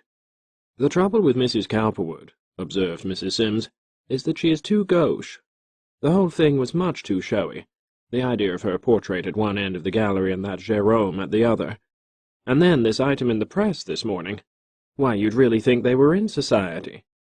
Mrs. Sims was already a little angry at having let herself be used, as she now fancied she had been, by Taylor Lord and Kent McKibbin, both friends of hers. "What did you think of the crowd?" asked Norrie, buttering a roll. Why, it wasn't representative at all, of course. We were the most important people they had there, and I'm sorry now that we went. Who are the Israelses and the Herxmers, anyhow? That dreadful woman. She was referring to Mrs. Herxmer. I never listened to duller remarks in my life. "I was talking to Hakenin of the Press in the afternoon," observed Norrie. "He says that Cowperwood failed in Philadelphia before he came here, and that there were a lot of lawsuits. Did you ever hear that?" No, but she says she knows the Drakes and the Walkers there. I've been intending to ask Nellie about that. I have often wondered why he should leave Philadelphia if he was getting along so well. People don't usually do that. Sims was envious already of the financial showing Cowperwood was making in Chicago. Besides, Cowperwood's manner bespoke supreme intelligence and courage, and that is always resented by all save the suppliants or the triumphant masters of other walks in life. Sims was really interested at last to know something more about Cowperwood, something definite. Before this social situation had time to adjust itself one way or the other, however, a matter arose which in its way was far more vital, though Aileen might not have thought so. The feeling between the new and the old gas companies was becoming strained. The stockholders of the older organization were getting uneasy. They were eager to find out who was back of these new gas companies, which were threatening to poach on their exclusive preserves. Finally, one of the lawyers, who had been employed by the North Chicago Gas Illuminating Company to fight the machinations of DeSoto Sippens and old General Van Sickle, finding that the Lakeview Council had finally granted the franchise to the new company, and that the appellate court was about to sustain it, hit upon the idea of charging conspiracy and wholesale bribery of councilmen. Considerable evidence had accumulated that Duniway and Jacob Garrecht and others on the north side had been influenced by cash, and to bring legal action would delay final approval of the franchises and give the old company time to think what else to do. This North Side Company lawyer, a man by the name of Parsons, had been following up the movements of Sippens and old General Van Sickle, and had finally concluded that they were mere dummies and pawns, and that the real instigator in all this excitement was Cowperwood, or if not he, then men whom he represented. Parsons visited Cowperwood's office one day in order to see him. Getting no satisfaction, he proceeded to look up his record and connections.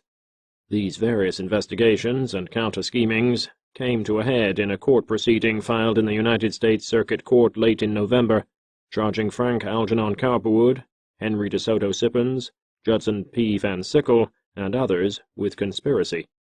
This again was followed almost immediately by suits begun by the West and South Side companies charging the same thing. In each case, Cowperwood's name was mentioned as the secret power behind the new companies, conspiring to force the old companies to buy him out. His Philadelphia history was published, but only in part, a highly modified account he had furnished the newspapers some time before. Though conspiracy and bribery are ugly words, still lawyers' charges prove nothing. But a penitentiary record, for whatever reason served, coupled with previous failure, divorce, and scandal, though the newspapers made only the most guarded reference to all this, served to whet public interest, and to fix Cowperwood and his wife in the public eye. Cowperwood himself was solicited for an interview, but his answer was that he was merely a financial agent for the three new companies, not an investor, and that the charges, insofar as he was concerned, were untrue, mere legal folderol, trumped up to make the situation as annoying as possible. He threatened to sue for libel. Nevertheless, although these suits eventually did come to nothing, for he had fixed it so that he could not be traced, save as a financial agent in each case, yet the charges had been made, and he was now revealed as a shrewd, manipulative factor, with a record that was certainly spectacular. "I see," said Anson Merrill to his wife one morning at breakfast, "that this man Cowperwood is beginning to get his name in the papers." He had the Times on the table before him and was looking at a headline which, after the old-fashioned pyramids then in vogue, read, "Conspiracy charged against various Chicago citizens. Frank Algernon Cowperwood, Judson P. Van Sickle, Henry DeSoto Sippens, and others named in Circuit Court complaint."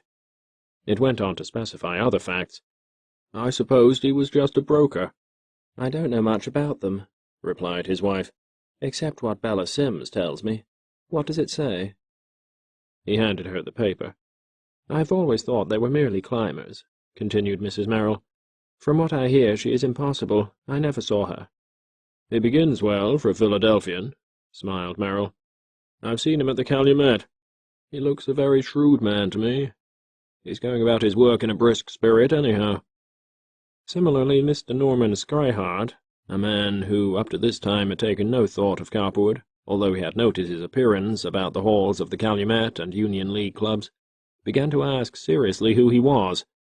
Scrihart, a man of great physical and mental vigor, 6 feet tall, hale, and stolid as an ox, a very different type of man from Anson Merrill, met Addison one day at the Calumet Club, shortly after the newspaper talk began. Sinking into a great leather divan beside him, he observed, "Who is this man Cowperwood, whose name is in the papers these days, Addison? You know all these people. Didn't you introduce him to me once?" "I surely did," replied Addison cheerfully, who in spite of the attacks on Cowperwood was rather pleased than otherwise. It was quite plain from the concurrent excitement that attended all this struggle that Cowperwood must be managing things rather adroitly, and best of all he was keeping his backers' names from view. "He's a Philadelphian by birth. He came out here several years ago and went into the grain and commission business. He's a banker now, a rather shrewd man, I should say. He has a lot of money. Is it true, as the papers say, that he failed for $1 million in Philadelphia in 1871? "In so far as I know, it is." "Well, was he in the penitentiary down there?" "I think so, yes. I believe it was for nothing really criminal, though. There appears to have been some political, financial mix-up, from all I can learn." "And he's only 40, as the paper says?" "About that, I should judge. Why?" "Oh, this scheme of his looks rather pretentious to me. Holding up the old gas companies here. Do you suppose he'll manage to do it?" "I don't know that. All I know is what I've read in the papers," replied Addison cautiously. As a matter of fact, he did not care to talk about this business at all. Cowperwood was busy at this very time, through an agent, attempting to effect a compromise and union of all the interests concerned. It was not going very well. "Humph," commented Scrihart. He was wondering why men like himself, Merrill, Arneel, and others had not worked into this field long ago, or bought out the old companies. He went away interested, and a day or two later, even the next morning, had formulated a scheme. Not unlike Cowperwood, he was a shrewd, hard, cold man. He believed in Chicago implicitly, and in all that related to its future. This gas situation, now that Cowperwood had seen the point, was very clear to him. Even yet it might not be impossible for a third party to step in and by intricate manipulation secure the much-coveted rewards. Perhaps Cowperwood himself could be taken over. Who could tell? Mr. Scrihart, being a very dominating type of person, did not believe in minor partnerships or investments. If he went into a thing of this kind, it was his preference to rule. He decided to invite Cowperwood to visit the Scrihart office and talk matters over. Accordingly, he had his secretary pen a note, which, in rather lofty phrases, invited Cowperwood to call on a matter of importance. Now, just at this time, it so chanced Cowperwood was feeling rather secure as to his place in the Chicago financial world, although he was still smarting from the bitterness of the aspersions recently cast upon him from various quarters. Under such circumstances, it was his temperament to evince a rugged contempt for humanity, rich and poor alike. He was well aware that Scrihart, although introduced, had never previously troubled to notice him. "Mr. Cowperwood begs me to say," wrote Miss Antoinette Novak at his dictation, "that he finds himself very much pressed for time at present, but he would be glad to see Mr. Scrihart at his office at any time." This irritated the dominating, self-sufficient Scrihart a little, but nevertheless he was satisfied that a conference could do no harm in this instance, was advisable, in fact. So on Wednesday afternoon he journeyed to the office of Cowperwood, and was most hospitably received. "How do you do, Mr. Scrihart?" observed Cowperwood, cordially extending his hand. "I'm glad to see you again. I believe we met once before several years ago." "I think so myself," replied Mr. Scrihart, who was broad-shouldered, square-headed, black-eyed, and with a short black mustache gracing a firm upper lip. He had hard, dark, piercing eyes.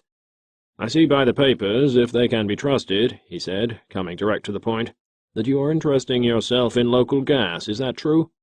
"I'm afraid the papers cannot be generally relied on," replied Cowperwood quite blandly.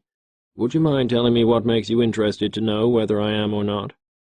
"Well, to tell the truth," replied Scryhart, staring at the financier, "I'm interested in this local gas situation myself. It offers a rather profitable field for investment, and several members of the old companies have come to me recently to ask me to help them combine." This was not true at all.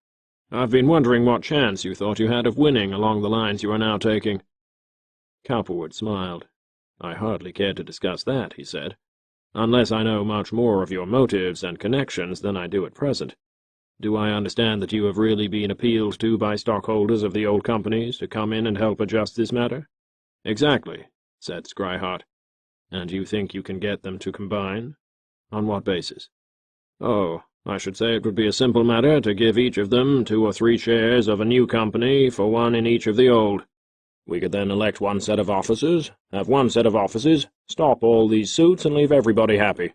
He said this in an easy, patronizing way, as though Cowperwood had not really thought it all out years before. It amazed the latter no little to see his own scheme patronizingly brought back to him, and that, too, by a very powerful man locally, one who thus far had chosen to overlook him utterly. "On what basis," asked Cowperwood cautiously, "would you expect these new companies to come in?" "On the same basis as the others, if they are not too heavily capitalized. I haven't thought out all the details. 2 or 3 for 1, according to investment. Of course, the prejudices of these old companies have to be considered." Cowperwood meditated. Should or should he not entertain this offer? Here was a chance to realize quickly by selling out to the old companies. Only Scryhart, not himself, would be taking the big end in this manipulative deal. Whereas if he waited, even if Scryhart managed to combine the 3 old companies into one, he might be able to force better terms. He was not sure. Finally he asked, "How much stock of the new company would be left in your hands, or in the hands of the organizing group, after each of the old and new companies had been provided for on this basis?" "Oh, possibly 35 or 40% of the whole," replied Scryhart ingratiatingly. "The laborer is worthy of his hire." "Quite so," replied Cowperwood, smiling. "But seeing that I am the man who has been cutting the pole to knock this persimmon, it seems to me that a pretty good share of that should come to me. Don't you think so?" "Just what do you mean?" "Just what I have said. I personally have organized the new companies, which have made this proposed combination possible. The plan you propose is nothing more than what I have been proposing for some time. The officers and directors of the old companies are angry at me merely because I am supposed to have invaded the fields that belong to them. Now, if on account of that they are willing to operate through you rather than through me, it seems to me that I should have a much larger share in the surplus. My personal interest in these new companies is not very large. I'm really more of a fiscal agent than anything else." This was not true, but Cowperwood preferred to have this guest think so. Scryhart smiled. "But, my dear sir," he explained, "you forget that I will be supplying nearly all the capital to do this." "You forget," retorted Cowperwood, "that I am not a novice. I will guarantee to supply all the capital myself, and give you a good bonus for your services if you want that. The plans and franchises of the old and new companies are worth something. You must remember that Chicago is growing." "I know that," replied Scryhart evasively, "but I also know that you have a long, expensive fight ahead of you. As things are now, you cannot of yourself expect to bring these old companies to terms. They won't work with you, as I understand it. It will require an outsider like myself, someone of influence, or perhaps I'd better say of old standing in Chicago, someone who knows these people, to bring about this combination. Have you anyone, do you think, who can do it better than I?" "It is not at all impossible that I will find someone," replied Cowperwood quite easily. "I hardly think so. Certainly not as things are now. The old companies are not disposed to work through you, and they are through me. Don't you think you had better accept my terms and allow me to go ahead and close this matter up?" "Not at all on that basis," replied Cowperwood quite simply. "We have invaded the enemy's country too far, and done too much. 3 for 1 or 4 for 1, whatever terms are given the stockholders of the old companies, is the best I will do about the new shares, and I must have 1/2 of whatever is left for myself. At that I will have to divide with others." This was not true either. "No," replied Scryhart evasively and opposingly, shaking his square head. "It can't be done. The risks are too great. I might allow you 1/4, possibly. I can't tell yet. 1/2 or nothing, said Cowperwood defiantly. Scrihart got up. That's the best you will do, is it? He inquired. The very best. I'm afraid, then, he said, we can't come to terms. I'm sorry. You may find this a rather long and expensive fight. I have fully anticipated that, replied the financier. Chapter 12. A New Retainer. Cowperwood, who had rebuffed Scrihart so courteously but firmly, was to learn that he who takes the sword may well perish by the sword. His own watchful attorney, on guard at the state capitol, where certificates of incorporation were issued in the city and village councils, in the courts, and so forth, was not long in learning that a counter-movement of significance was under way. Old General Van Sickle was the first to report that something was in the wind in connection with the North Side Company. He came in late one afternoon, his dusty greatcoat thrown loosely about his shoulders, his small, soft hat low over his shaggy eyes, and in response to Cowperwood's "Evening, General, what can I do for you?" seated himself portentously. "I think you'll have to prepare for real rough weather in the future, Captain," he remarked, addressing the financier with a courtesy title that he had fallen in the habit of using. "What's the trouble now?" asked Cowperwood. "No real trouble as yet, but there may be. Someone, I don't know who, is getting these 3 old companies together in one. There's a certificate of incorporation being applied for at Springfield for the United Gas and Fuel Company of Chicago, and there are some directors' meetings now going on at the Douglas Trust Company. I got this from Dunaway, who seems to have friends somewhere that know." Cowperwood put the ends of his fingers together in his customary way and began to tap them lightly and rhythmically. "Let me see. The Douglas Trust Company. Mr. Sims is president of that. He isn't shrewd enough to organize a thing of that kind. Who are the incorporators?" The general produced a list of 4 names, none of them officers or directors of the old companies. "Dummies, every one," said Cowperwood succinctly. "I think I know," he said after a few moments' reflection, "who is behind it, General. But don't let that worry you. They can't harm us if they do unite. They're bound to sell out to us or buy us out eventually." Still, it irritated him to think that Scrihart had succeeded in persuading the old companies to combine on any basis. He had meant to have Addison go shortly, posing as an outside party, and propose this very thing. Scrihart, he was sure, had acted swiftly following their interview. He hurried to Addison's office in the Lake National. "Have you heard the news?" exclaimed that individual the moment Cowperwood appeared. "They're planning to combine. It's Scrihart. I was afraid of that. Sims of the Douglas Trust is going to act as the fiscal agent. I had the information not 10 minutes ago." "So did I," replied Cowperwood calmly. "We should have acted a little sooner. Still, it isn't our fault exactly. Do you know the terms of agreement?" "They're going to pool their stock on a basis of 3 to 1, with about 30% of the holding company left to Scrihart, to sell or keep as he wants to. He guarantees the interest. We did that for him. Drove the game right into his bag." "Nevertheless," replied Cowperwood, "he still has us to deal with. I propose now that we go into the city council and ask for a blanket franchise. It can be had. If we should get it, it will bring them to their knees. We will really be in a better position than we are with these smaller companies as feeders. We can unite with ourselves.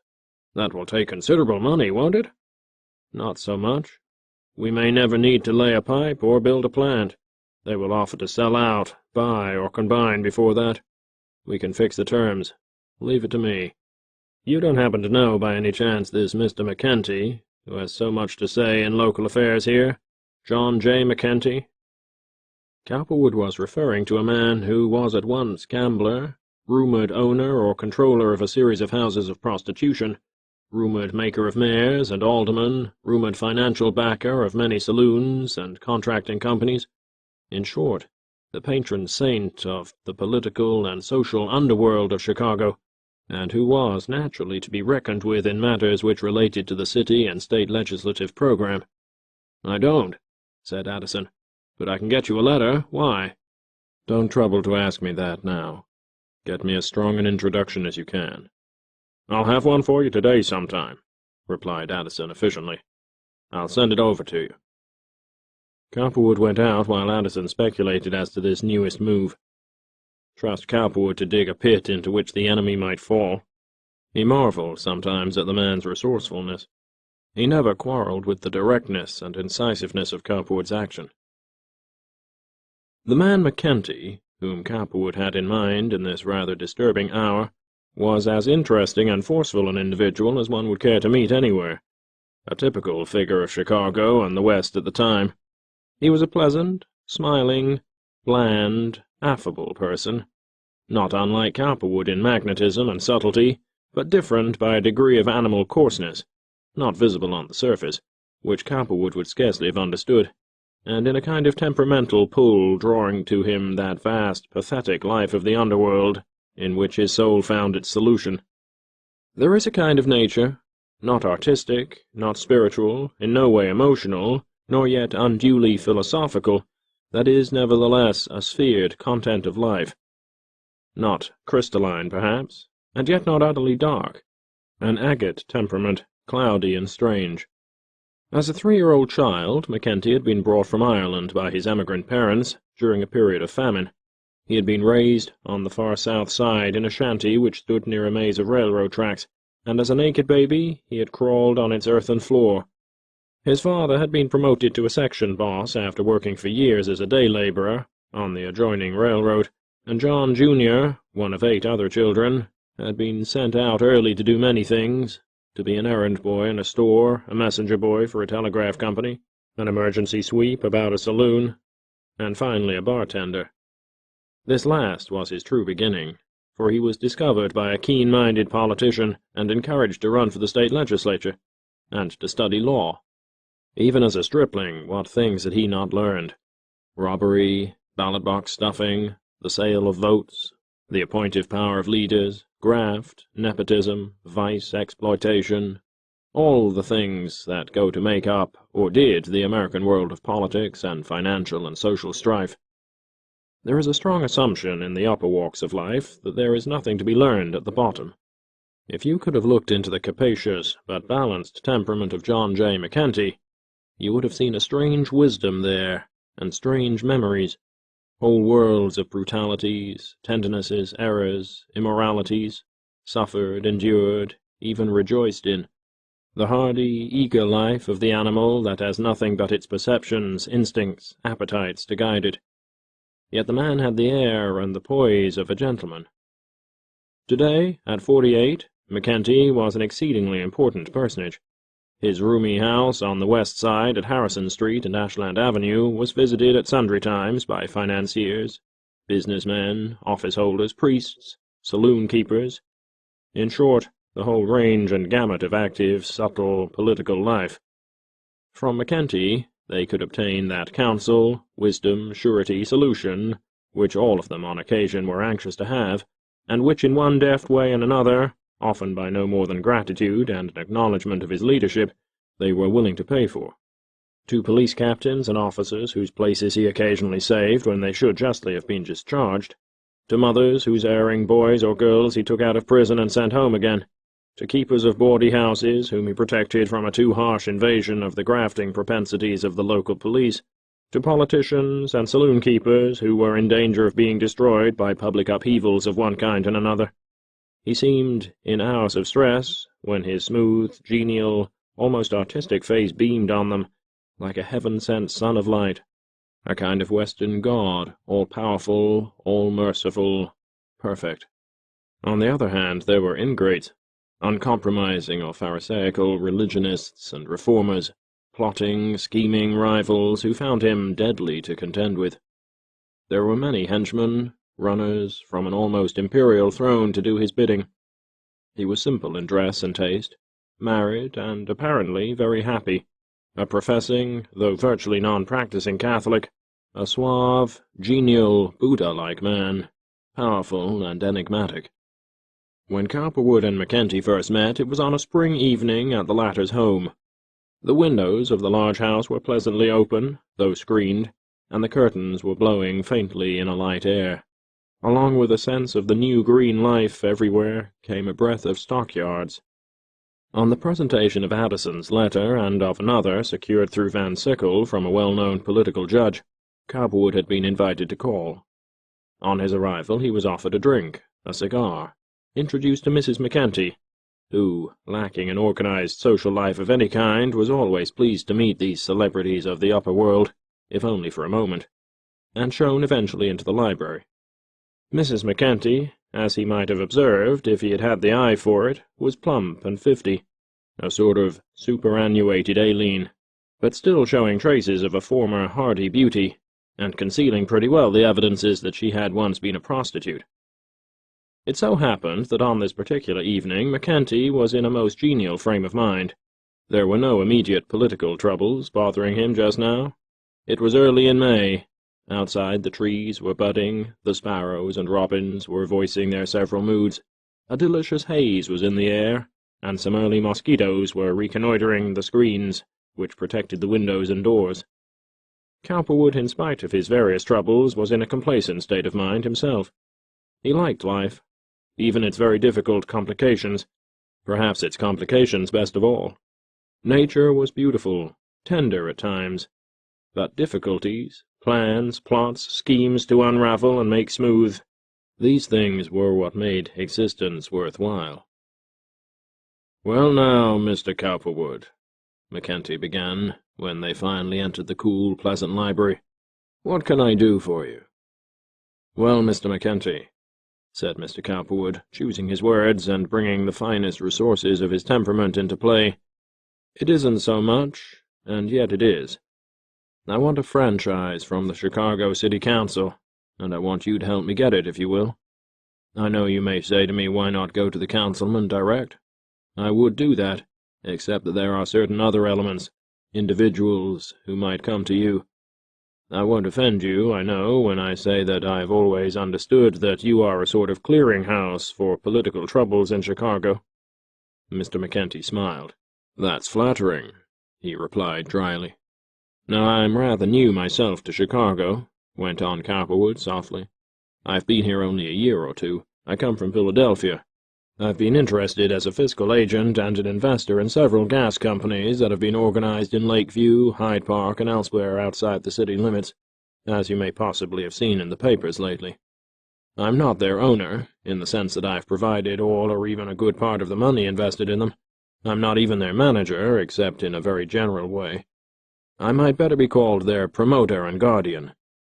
But I am that for other people and myself." Mr. McKenty nodded.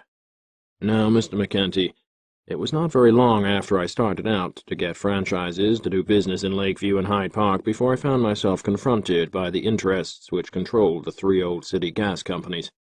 They were very much opposed to our entering the field in Cook County anywhere, as you may imagine, although we were not really crowding in on their field. Since then, they have fought me with lawsuits, injunctions, and charges of bribery and conspiracy." "I know," put in Mr. McKenty. "I have heard something of it." "Quite so," replied Cowperwood. "Because of their opposition, I made them an offer to combine these three companies and the three new ones into one, take out a new charter, and give the city a uniform gas service. They would not do that, largely because I was an outsider, I think. Since then, another person, Mr. Scryhart," McKenty nodded, "who has never had anything to do with the gas business here, has stepped in and offered to combine them. His plan is to do exactly what I wanted to do, only his further proposition is, once he has the three old companies united, to invade this new gas field of ours and hold us up, or force us to sell, by obtaining rival franchises in these outlying places. There is talk of combining these suburbs with Chicago, as you know, which would allow these three downtown franchises to become mutually operative with our own. This makes it essential for us to do one of several things, as you may see, either to sell out on the best terms we can now, or to continue the fight at a rather heavy expense without making any attempt to strike back, or to get into the city council and ask for a franchise to do business in the downtown section, a general blanket franchise, to sell gas in Chicago alongside of the old companies, with the sole intention of protecting ourselves, as one of my officers is fond of saying," added Cowperwood humorously. McKenty smiled again. "I see," he said. Isn't that a rather large order, though, Mr. Cowperwood? Seeking a new franchise? Do you suppose the general public would agree that the city needs an extra gas company? It's true the old companies haven't been any too generous. My own gas isn't of the best." He smiled vaguely, prepared to listen further. "Now, Mr. McKenty, I know that you are a practical man," went on Cowperwood, ignoring this interruption, "and so am I. I am not coming to you with any vague story concerning my troubles and expecting you to be interested as a matter of sympathy. I realize that to go into the City Council of Chicago with a legitimate proposition is one thing. To get it passed and approved by the city authorities is another. I need advice and assistance, and I am not begging it. If I could get a general franchise, such as I've described, it would be worth a very great deal of money to me. It would help me to close up and realize on these new companies which are entirely sound and needed. It would help me to prevent the old companies from eating me up. As a matter of fact, I must have such a franchise to protect my interests and give me a running, fighting chance. Now, I know that none of us are in politics or finance for our health. If I could get such a franchise, it would be worth from 1/4 to 1/2 of all I personally would make out of it, providing my plan of combining these new companies with the old ones should go through, say from $300,000 to $400,000. Here again Cowperwood was not quite frank, but safe. It is needless to say to you that I can command ample capital. This franchise would do that. Briefly, I want to know if you would give me your political support in this matter and join in with me on the basis that I propose. I will make it perfectly clear to you beforehand who my associates are. I will put all the data and details on the table before you, so that you can see for yourself how things are. If you should find at any time that I have misrepresented anything, you are at full liberty, of course, to withdraw. As I said before," he concluded, "I'm not a beggar. I'm not coming here to conceal any facts or to hide anything which might deceive you as to the worth of all this to us. I want you to know the facts.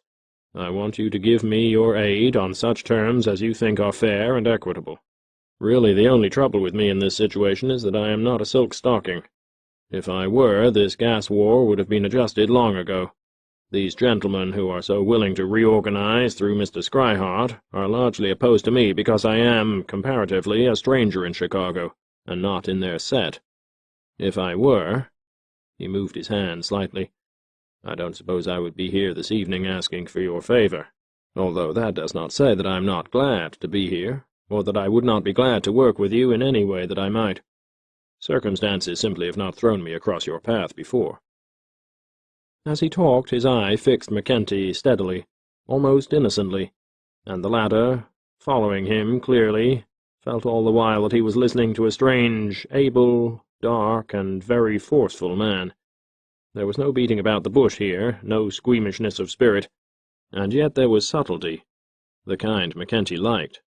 While he was amused by Cowperwood's casual reference to the silk stockings who were keeping him out, it appealed to him. He caught the point of view as well as the intention of it. Cowperwood represented a new and rather pleasing type of financier to him. Evidently he was traveling in able company, if one could believe the men who had introduced him so warmly. McKenty, as Cowperwood was well aware, had personally no interest in the old companies, and also, though this he did not say, no particular sympathy with them. They were just remote financial corporations to him, paying political tribute on demand, expecting political favors in return. Every few weeks now they were in council asking for one gas main franchise after another, special privileges in certain streets, asking for better, more profitable, light contracts, asking for dock privileges in the river, a lower tax rate, and so forth and so on. McKenty did not pay much attention to these things personally. He had a subordinate in council, a very powerful henchman by the name of Patrick Dowling, a meaty, vigorous Irishman and a true watchdog of graft for the machine, who worked with the mayor, the city treasurer, the city tax receiver, in fact, all the officers of the current administration, and saw that such minor matters were properly equalized. Mr. McKenty had only met 2 or 3 of the officers of the South Side Gas Company, and that quite casually. He did not like them very well.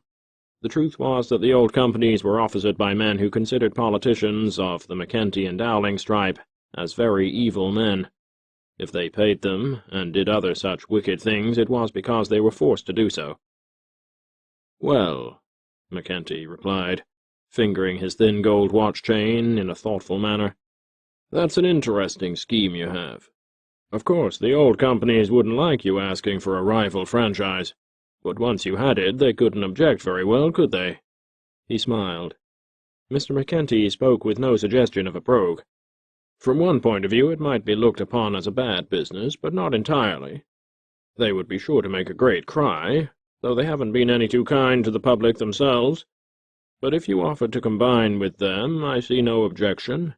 It's certain to be as good for them in the long run as it is for you. This merely permits you to make a better bargain." "Exactly," said Cowperwood. "And you have the means, you tell me, to lay mains in every part of the city and fight with them for business if they won't give in?" "I have the means," said Cowperwood. "Or if I haven't, I can get them." Mr. McKenty looked at Mr. Cowperwood very solemnly. There was a kind of mutual sympathy, understanding, and admiration between the two men, but it was still heavily veiled by self-interest. To Mr. McKenty, Cowperwood was interesting, because he was one of the few businessmen he had met who were not ponderous, pharisaical, or even hypocritical when they were dealing with him. "Well, I'll tell you what I'll do, Mr. Cowperwood," he said finally. "I'll take it all under consideration. Let me think it over until Monday, anyhow. There is more of an excuse now for the introduction of a general gas ordinance than there would be a little later, I can see that. Why don't you draw up your proposed franchise and let me see it? Then we might find out what some of the other gentlemen of the city council think." Cowperwood almost smiled at the word gentleman. "I've already done that," he said. "Here it is." McKenty took it, surprised and yet pleased at this evidence of business proficiency. He liked a strong manipulator of this kind, the more since he was not one himself, and most of those that he did know were thin-blooded and squeamish. "Let me take this," he said. "I'll see you next Monday again, if you wish. Come Monday." Cowperwood got up. "I thought I'd come and talk to you direct, Mr. McKenty," he said, "and now I'm glad that I did. You will find, if you will take the trouble to look into this matter, that it is just as I represent it. There is a very great deal of money here in one way and another, though it will take some little time to work it out." Mr. McKenty saw the point. "Yes," he said sweetly, "to be sure." They looked into each other's eyes as they shook hands. "I'm not sure but you haven't hit upon a very good idea here," concluded McKenty sympathetically. "A very good idea indeed. Come and see me again next Monday, or about that time, and I'll let you know what I think. Come any time you have anything else you want of me. I'll always be glad to see you. It's a fine night, isn't it?" he added, looking out as they neared the door. "A nice moon, that," he added. A sickle moon was in the sky. "Good night." Chapter 13. The Die is Cast. The significance of this visit was not long in manifesting itself. At the top, in large affairs, life goes off into almost inexplicable tangles of personalities. Mr. McKenty, now that the matter had been called to his attention, was interested to learn about this gas situation from all sides, whether it might not be more profitable to deal with the Scryhart end of the argument, and so on. But his eventual conclusion was that Cowperwood's plan, as he had outlined it, was the most feasible for political purposes, largely because the Scryhart faction, not being in a position where they needed to ask the city council for anything at present, were so obtuse as to forget to make overtures of any kind to the buccaneering forces at the city hall. When Cowperwood next came to McKenty's house, the latter was in a receptive frame of mind. "Well," he said, after a few genial preliminary remarks, "I've been learning what's going on. Your proposition is fair enough. Organize your company, and arrange your plan conditionally, then introduce your ordinance, and we'll see what can be done." They went into a long, intimate discussion as to how the forthcoming stock should be divided, how it was to be held in escrow by a favorite bank of Mr. McKenty's until the terms of the agreement under the eventual affiliation with the old companies, or the new Union Company, should be fulfilled, and details of that sort. It was rather a complicated arrangement, not as satisfactory to Cowperwood as it might have been, but satisfactory in that it permitted him to win. It required the undivided services of General Van Sickle, Henry de Soto Sippens, Kent Barrows McKibben, and Alderman Dowling for some little time, but finally all was in readiness for the coup. On a certain Monday night, therefore, following the Thursday on which, according to the rules of the City Council, an ordinance of this charter would have to be introduced, the plan, after being publicly broached but this very little while, was quickly considered by the City Council and passed. There had been really no time for public discussion. This was just the thing, of course, that Cowperwood and McKenty were trying to avoid. On the day following the particular Thursday on which the ordinance had been broached in Council, as certain to be brought up for passage, Schryhart, through his lawyers and the officers of the old individual gas companies, had run to the newspapers and denounced the whole thing as plain robbery. But what were they to do? There was so little time for agitation. True, the newspapers, obedient to this larger financial influence, began to talk of fair play to the old companies, and the uselessness of two large rival companies in the field when one would serve as well. Still, the public, instructed or urged by the McKenty agents to the contrary, were not prepared to believe it. They had not been so well treated by the old companies as to make any outcry on their behalf. Standing outside the City Council door on the Monday evening when the bill was finally passed, Mr. Samuel Blackman, president of the South Side Gas Company, a little wispy man with shoebrush whiskers, declared emphatically, "This is a scoundrelly piece of business. If the mayor signs that, he should be impeached. There is not a vote in there tonight that has not been purchased, not one. This is a fine element of brigandage to introduce into Chicago. Why, people who have worked years and years to build up a business are not safe." "It's true, every word of it," complained Mr. Jordan Jules, president of the North Side Company, a short, stout man with a head like an egg lying lengthwise, a mere fringe of hair, and hard blue eyes. He was with Mr. Hudson Baker, tall and ambling, who was president of the West Chicago Company. All of these had come to protest. "It's that scoundrel from Philadelphia. He's the cause of all our troubles. It's high time the respectable business element of Chicago realized just what sort of a man they have to deal with in him. He ought to be driven out of here. Look at his Philadelphia record. They sent him to the penitentiary down there, and they ought to do it here." Mr. Baker, very recently the guest of Schryhart, and his henchman, too, was also properly chagrined. "The man is a charlatan," he protested to Blackman. "He doesn't play fair. It is plain that he doesn't belong in respectable society." Nevertheless, in spite of this, the ordinance was passed.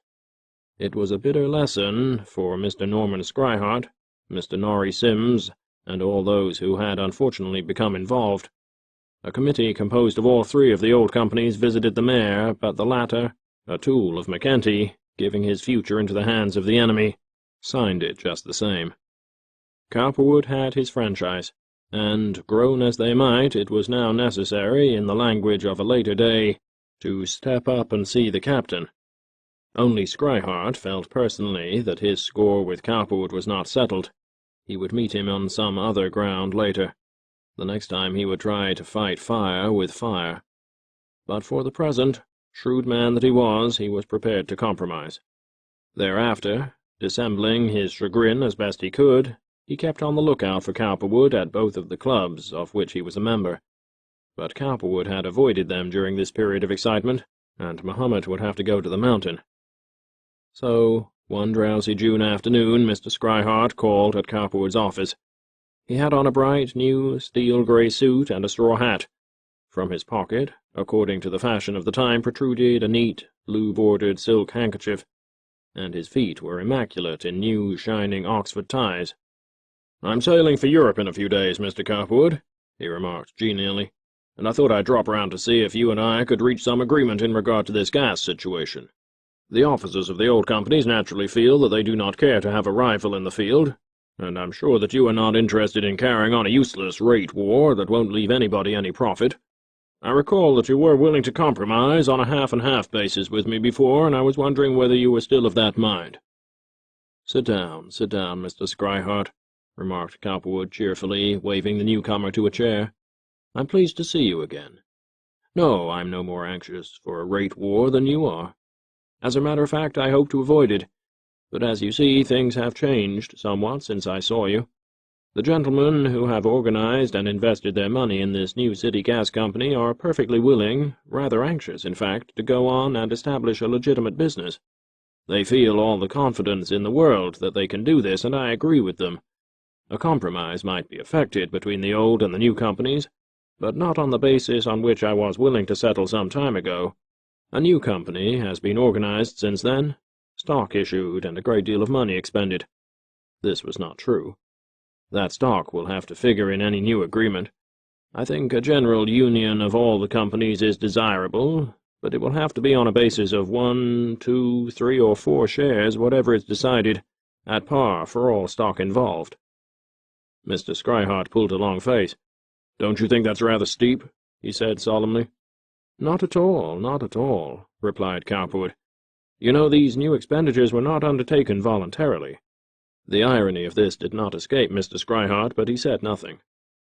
"I admit all that, but don't you think, since your shares are worth practically nothing at present, that you ought to be satisfied if they were accepted at par?" "I can't see why," replied Cowperwood. "Our future prospects are splendid. There must be an even adjustment here or nothing. What I want to know is how much treasury stock you would expect to have in the safe for the promotion of this new organization after all the old stockholders have been satisfied." "Well, as I thought before, from 30 to 40% of the total issue," replied Scrihart, still hopeful of a profitable adjustment. "I should think it could be worked on that basis." "And who gets that?" "Why, the organizer," said Scrihart evasively. "Yourself, perhaps, and myself." "And how would you divide it? Half and half, as before?" "I should think that would be fair." "It isn't enough," returned Cowperwood incisively. "Since I talked to you last, I have been compelled to shoulder obligations and make agreements which I did not anticipate then. The best I can do now is to accept 3/4." Scrihart straightened up determinedly and offensively. This was outrageous, he thought, impossible. The effrontery of it. "It can never be done, Mr. Cowperwood," he replied forcefully. "You are trying to unload too much worthless stock on the company as it is. The old company's stock is selling right now, as you know, from 150 to 210. Your stock is worth nothing. If you are to be given 2 or 3 for 1 for that, and 3/4 of the remainder in the treasury, I, for one, want nothing to do with the deal. You would be in control of the company, and it will be waterlogged at that. Talk about getting something for nothing. The best I would suggest to the stockholders of the old companies would be half and half, and I may say to you frankly, although you may not believe it, that the old companies will not join in with you in any scheme that gives you control. They are too much incensed. Feeling is running too high. It will mean a long, expensive fight, and they will never compromise. Now, if you have anything really reasonable to offer, I would be glad to hear it. Otherwise, I'm afraid these negotiations are not going to come to anything." "Share and share alike, and 3/4 of the remainder," repeated Cowperwood grimly. "I do not want to control. If they want to raise the money and buy me out on that basis, I'm willing to sell. I want a decent return for investments I have made, and I'm going to have it. I cannot speak for the others behind me, but as long as they deal through me, that is what they will expect." Mr. Scrihart went angrily away. He was exceedingly wroth.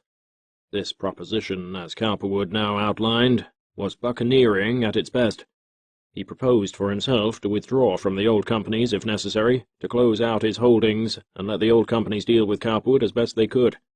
So long as he had anything to do with it, Cowperwood should never gain control of the gas situation. Better to take him at his suggestion, raise the money and buy him out, even at an exorbitant figure. Then the old gas companies could go along and do business in their old-fashioned way without being disturbed. This buccaneer, this upstart. What a shrewd, quick, forceful move he had made. It irritated Mr. Scrihart greatly. The end of all this was a compromise in which Cowperwood accepted 1/2 of the surplus stock of the new general issue, and 2 for 1 of every share of stock for which his new companies had been organized, at the same time selling out to the old companies, clearing out completely. It was a most profitable deal, and he was enabled to provide handsomely not only for Mr. McKenty and Addison, but for all the others connected with him. It was a splendid coup, as McKenty and Addison assured him. Having now done so much, he began to turn his eyes elsewhere for other fields to conquer. But this victory in one direction brought with it corresponding reverses in another. The social future of Cowperwood and Aileen was now in great jeopardy. Scryhart, who was a force socially, having met with defeat at the hands of Cowperwood, was now bitterly opposed to him. Norrie Sims naturally sided with his old associates. But the worst blow came through Mrs. Anson Merrill. Shortly after the housewarming, and when the gas argument and the conspiracy charges were rising to their heights, she had been to New York, and had there chanced to encounter an old acquaintance of hers, Mrs. Martin Walker, of Philadelphia, one of the circle which Cowperwood once upon a time had been vainly ambitious to enter. Mrs. Merrill, aware of the interest the Cowperwoods had aroused in Mrs. Sims and others, welcomed the opportunity to find out something definite. "By the way, did you have a chance to hear of a Frank Algernon Cowperwood or his wife in Philadelphia?" she inquired of Mrs. Walker. "Why, my dear Nellie," replied her friend, nonplussed that a woman so smart as Mrs. Merrill should even refer to them. "Have those people established themselves in Chicago?" "His career in Philadelphia was, to say the least, spectacular. He was connected with a city treasurer there who stole $500,000, and they both went to the penitentiary. That wasn't the worst of it. He became intimate with some young girl, a Miss Butler, the sister of Owen Butler, by the way, who is now such a power down there, and—" She merely lifted her eyes. "While he was in the penitentiary, her father died, and the family broke up. I even heard it rumored that the old gentleman killed himself." She was referring to Aileen's father, Edward Malia Butler. "When he came out of the penitentiary, Cowperwood disappeared, and I did hear someone say that he had gone west, and divorced his wife and married again. His first wife is still living in Philadelphia somewhere with his 2 children. Mrs. Merrill was properly astonished, but she did not show it. "Quite an interesting story, isn't it?" she commented distantly, thinking how easy it would be to adjust the Cowperwood situation, and how pleased she was that she had never shown any interest in them. "Did you ever see her, his new wife?" "I think so, but I forget where. I believe she used to ride and drive a great deal in Philadelphia." "Did she have red hair?" "Oh, yes. She was a very striking blonde. I fancy it must be the same person. They have been in the papers recently in Chicago. I wanted to be sure." Mrs. Merrill was meditating some fine comments to be made in the future. "I suppose now they're trying to get into Chicago society." Mrs. Walker smiled condescendingly and contemptuously, as much at Chicago society as at the Cowperwoods. "It's possible that they might attempt something like that in the East and succeed. I'm sure I don't know," replied Mrs. Merrill caustically, resenting the slur. "But attempting and achieving are quite different things in Chicago." The answer was sufficient. It ended the discussion. When next Mrs. Sims was rash enough to mention the Cowperwoods, or rather the peculiar publicity in connection with him, her future viewpoint was definitely fixed for her.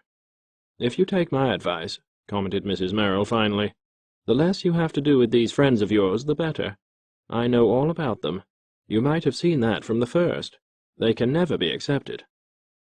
Mrs. Merrill did not trouble to explain why, but Mrs. Sims, through her husband, soon learned the whole truth, and she was righteously indignant and even terrified. Who was to blame for this sort of thing, anyhow, she thought? Who had introduced them? The Addisons, of course, but the Addisons were socially unassailable, if not all-powerful, and so the best had to be made of that. But the Cowperwoods could be dropped from the list of herself and her friends instantly, and that was now done. A sudden slump in their social significance began to manifest itself, though not so swiftly, but what for the time being it was slightly deceptive.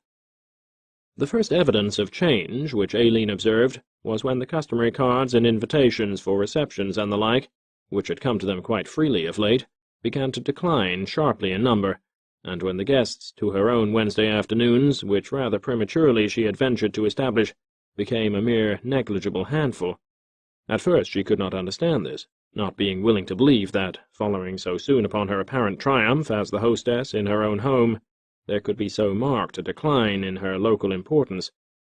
Of a possible 75 or 50 who might have called or left cards, within 3 weeks after the housewarming, only 20 responded. A week later it had declined to 10, and within 5 weeks, all told, there was scarcely a caller. It is true that a very few of the unimportant, those who had looked to her for influence, and the self-protecting Taylor Lord and Kent McKibbin, who were commercially obligated to Cowperwood, were still faithful, but they were really worse than nothing. Aileen was beside herself with disappointment, opposition, chagrin, shame. There are many natures, rhinoceros-hided and iron-souled, who can endure almost any rebuff in the hope of eventual victory, who are almost too thick-skinned to suffer, but hers was not one of these. Already, in spite of her original daring in regard to the opposition of society and the rights of the former Mrs. Cowperwood, she was sensitive on the score of her future, and what her past might mean to her. Really, her original actions could be attributed to her youthful passion and the powerful sex magnetism of Cowperwood. Under more fortunate circumstances, she would have married safely enough and without the scandal which followed. As it was now, her social future here needed to end satisfactorily in order to justify herself to herself, and, she thought, to him. "You may put the sandwiches in the icebox," she said to Louis the butler, after one of the earliest of the at-home failures, referring to the undue supply of pink and blue ribboned titbits, which, uneaten, honoured some fine Sevres with their presence. "Send the flowers to the hospital. The servants may drink the claret cup and lemonade. Keep some of the cakes fresh for dinner."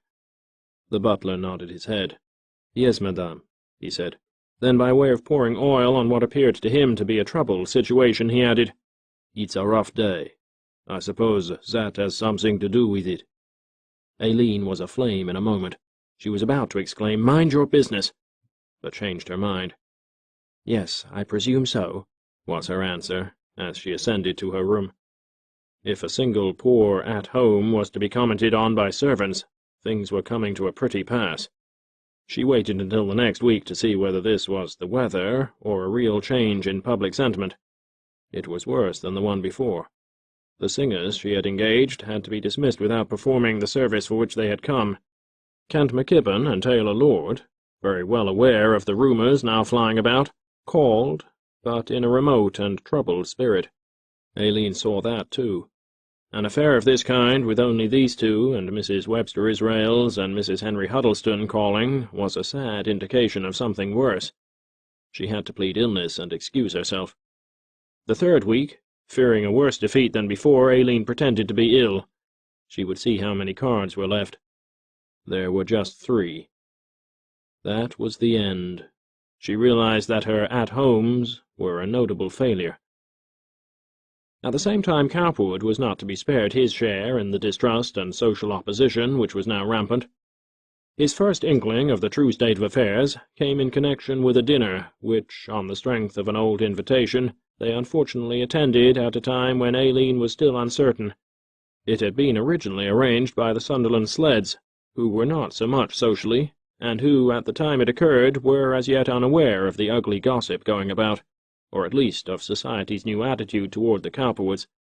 At this time it was understood by nearly all, the Sims, Canders, Cottons, and Kingslands, that a great mistake had been made, and that the Cowperwoods were by no means admissible.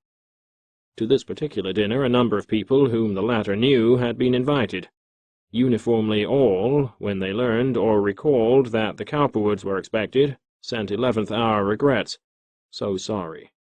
Outside the Sleds there was only one other couple, the Stanislaw Herxmers, for whom the Cowperwoods did not particularly care. It was a dull evening. Aileen complained of a headache, and they went home. Very shortly afterward, at a reception given by their neighbours, the Hotsteads, to which they had long since been invited, there was an evident shyness in regard to them, quite new in this aspect, although the hosts themselves were still friendly enough. Previous to this, when strangers of prominence had been present at an affair of this kind, they were glad to be brought over to the Cowperwoods, who were always conspicuous because of Aileen's beauty. On this day, for no reason obvious to Aileen or Cowperwood, although both suspected, introductions were almost uniformly refused. There were a number who knew them and who talked casually, but the general tendency on the part of all was to steer clear of them. Cowperwood sensed the difficulty at once. "I think we'd better leave early," he remarked to Aileen after a little while. "This isn't very interesting." They returned to their own home, and Cowperwood, to avoid discussion, went downtown. He did not care to say what he thought of this as yet. It was previous to a reception given by the Union League that the first real blow was struck at him personally, and that in a roundabout way. Addison, talking to him at the Lake National Bank one morning, had said quite confidentially, and out of a clear blue sky, I want to tell you something, Cowperwood. You know by now something about Chicago society. You also know where I stand in regard to some things you told me about your past when I first met you. Well, there's a lot of talk going around about you now in regard to all that, and these two clubs, to which you and I belong, are filled with a lot of two-faced, double-breasted hypocrites who've been stirred up by this talk of conspiracy in the papers. There are 4 or 5 stockholders of the old companies who are members, and they're trying to drive you out. They've looked up that story you told me, and they're talking about filing charges with the House committees at both places. Now, nothing can come of it in either case. They've been talking to me. But when this next reception comes along, you'll know what to do. They'll have to extend you an invitation, but they won't mean it. Cowperwood understood. This whole thing is certain to blow over, in my judgment. It will if I have anything to do with it. But for the present— He stared at Cowperwood in a friendly way. The latter smiled. "I expected something like this, Judah, to tell you the truth," he said easily. "I've expected it all along. You needn't worry about me. I know all about this. I've seen which way the wind is blowing, and I know how to trim my sails." Addison reached out and took his hand. "But don't resign, whatever you do," he said cautiously. "That would be a confession of weakness, and they don't expect you to. I wouldn't want you to. Stand your ground. This whole thing will blow over. They're jealous, I think." "I never intended to," replied Cowperwood. "There's no legitimate charge against me. I know it will all blow over if I'm given time enough." Nevertheless, he was chagrined to think that he should be subjected to such a conversation as this with anyone. Similarly, in other ways, society, so-called, was quite able to enforce its mandates and conclusions. The one thing that Cowperwood most resented, when he learned of it much later, was a snub direct given to Aileen at the door of the Norrie Simses. She called there only to be told that Mrs. Sims was not at home, although the carriages of others were in the street. A few days afterward, Aileen, much to his regret and astonishment, for he did not then know the cause, actually became ill. If it had not been for Cowperwood's eventual financial triumph over all opposition, the complete routing of the enemy in the struggle for control in the gas situation, the situation would have been hard indeed. As it was, Aileen suffered bitterly. She felt that the slight was principally directed at her and would remain in force. In the privacy of their own home, they were compelled eventually to admit, the one to the other, that their house of cards, resplendent and forceful-looking as it was, had fallen to the ground. Personal confidences between people so closely united are really the most trying of all. Human souls are constantly trying to find each other, and rarely succeeding. "You know," he finally said to her once, when he came in rather unexpectedly and found her sick in bed, her eyes wet and her maid dismissed for the day, "I understand what this is all about. To tell you the truth, Aileen, I rather expected it. We've been going too fast, you and I. We've been pushing this matter too hard. Now, I don't like to see you taking it this way, dear. This battle isn't lost. Why, I thought you had more courage than this. Let me tell you something which you don't seem to remember. Money will solve all this sometime. I'm winning in this fight now, and I'll win in others. They are coming to me. Why, dearie, you oughtn't to despair. You're too young. I never do. You'll win yet. We can adjust this matter right here in Chicago, and when we do, we will pay up a lot of scores at the same time. We're rich, and we're going to be richer. That will settle it. Now put on a good face and look pleased. There are plenty of things to live for in this world besides society. Get up now and dress, and we'll go for a drive and dinner downtown. You have me yet? Isn't that something?" "Oh, yes," sighed Aileen heavily. But she sank back again. She put her arms about his neck and cried, as much out of joy over the consolation he offered as over the loss she had endured.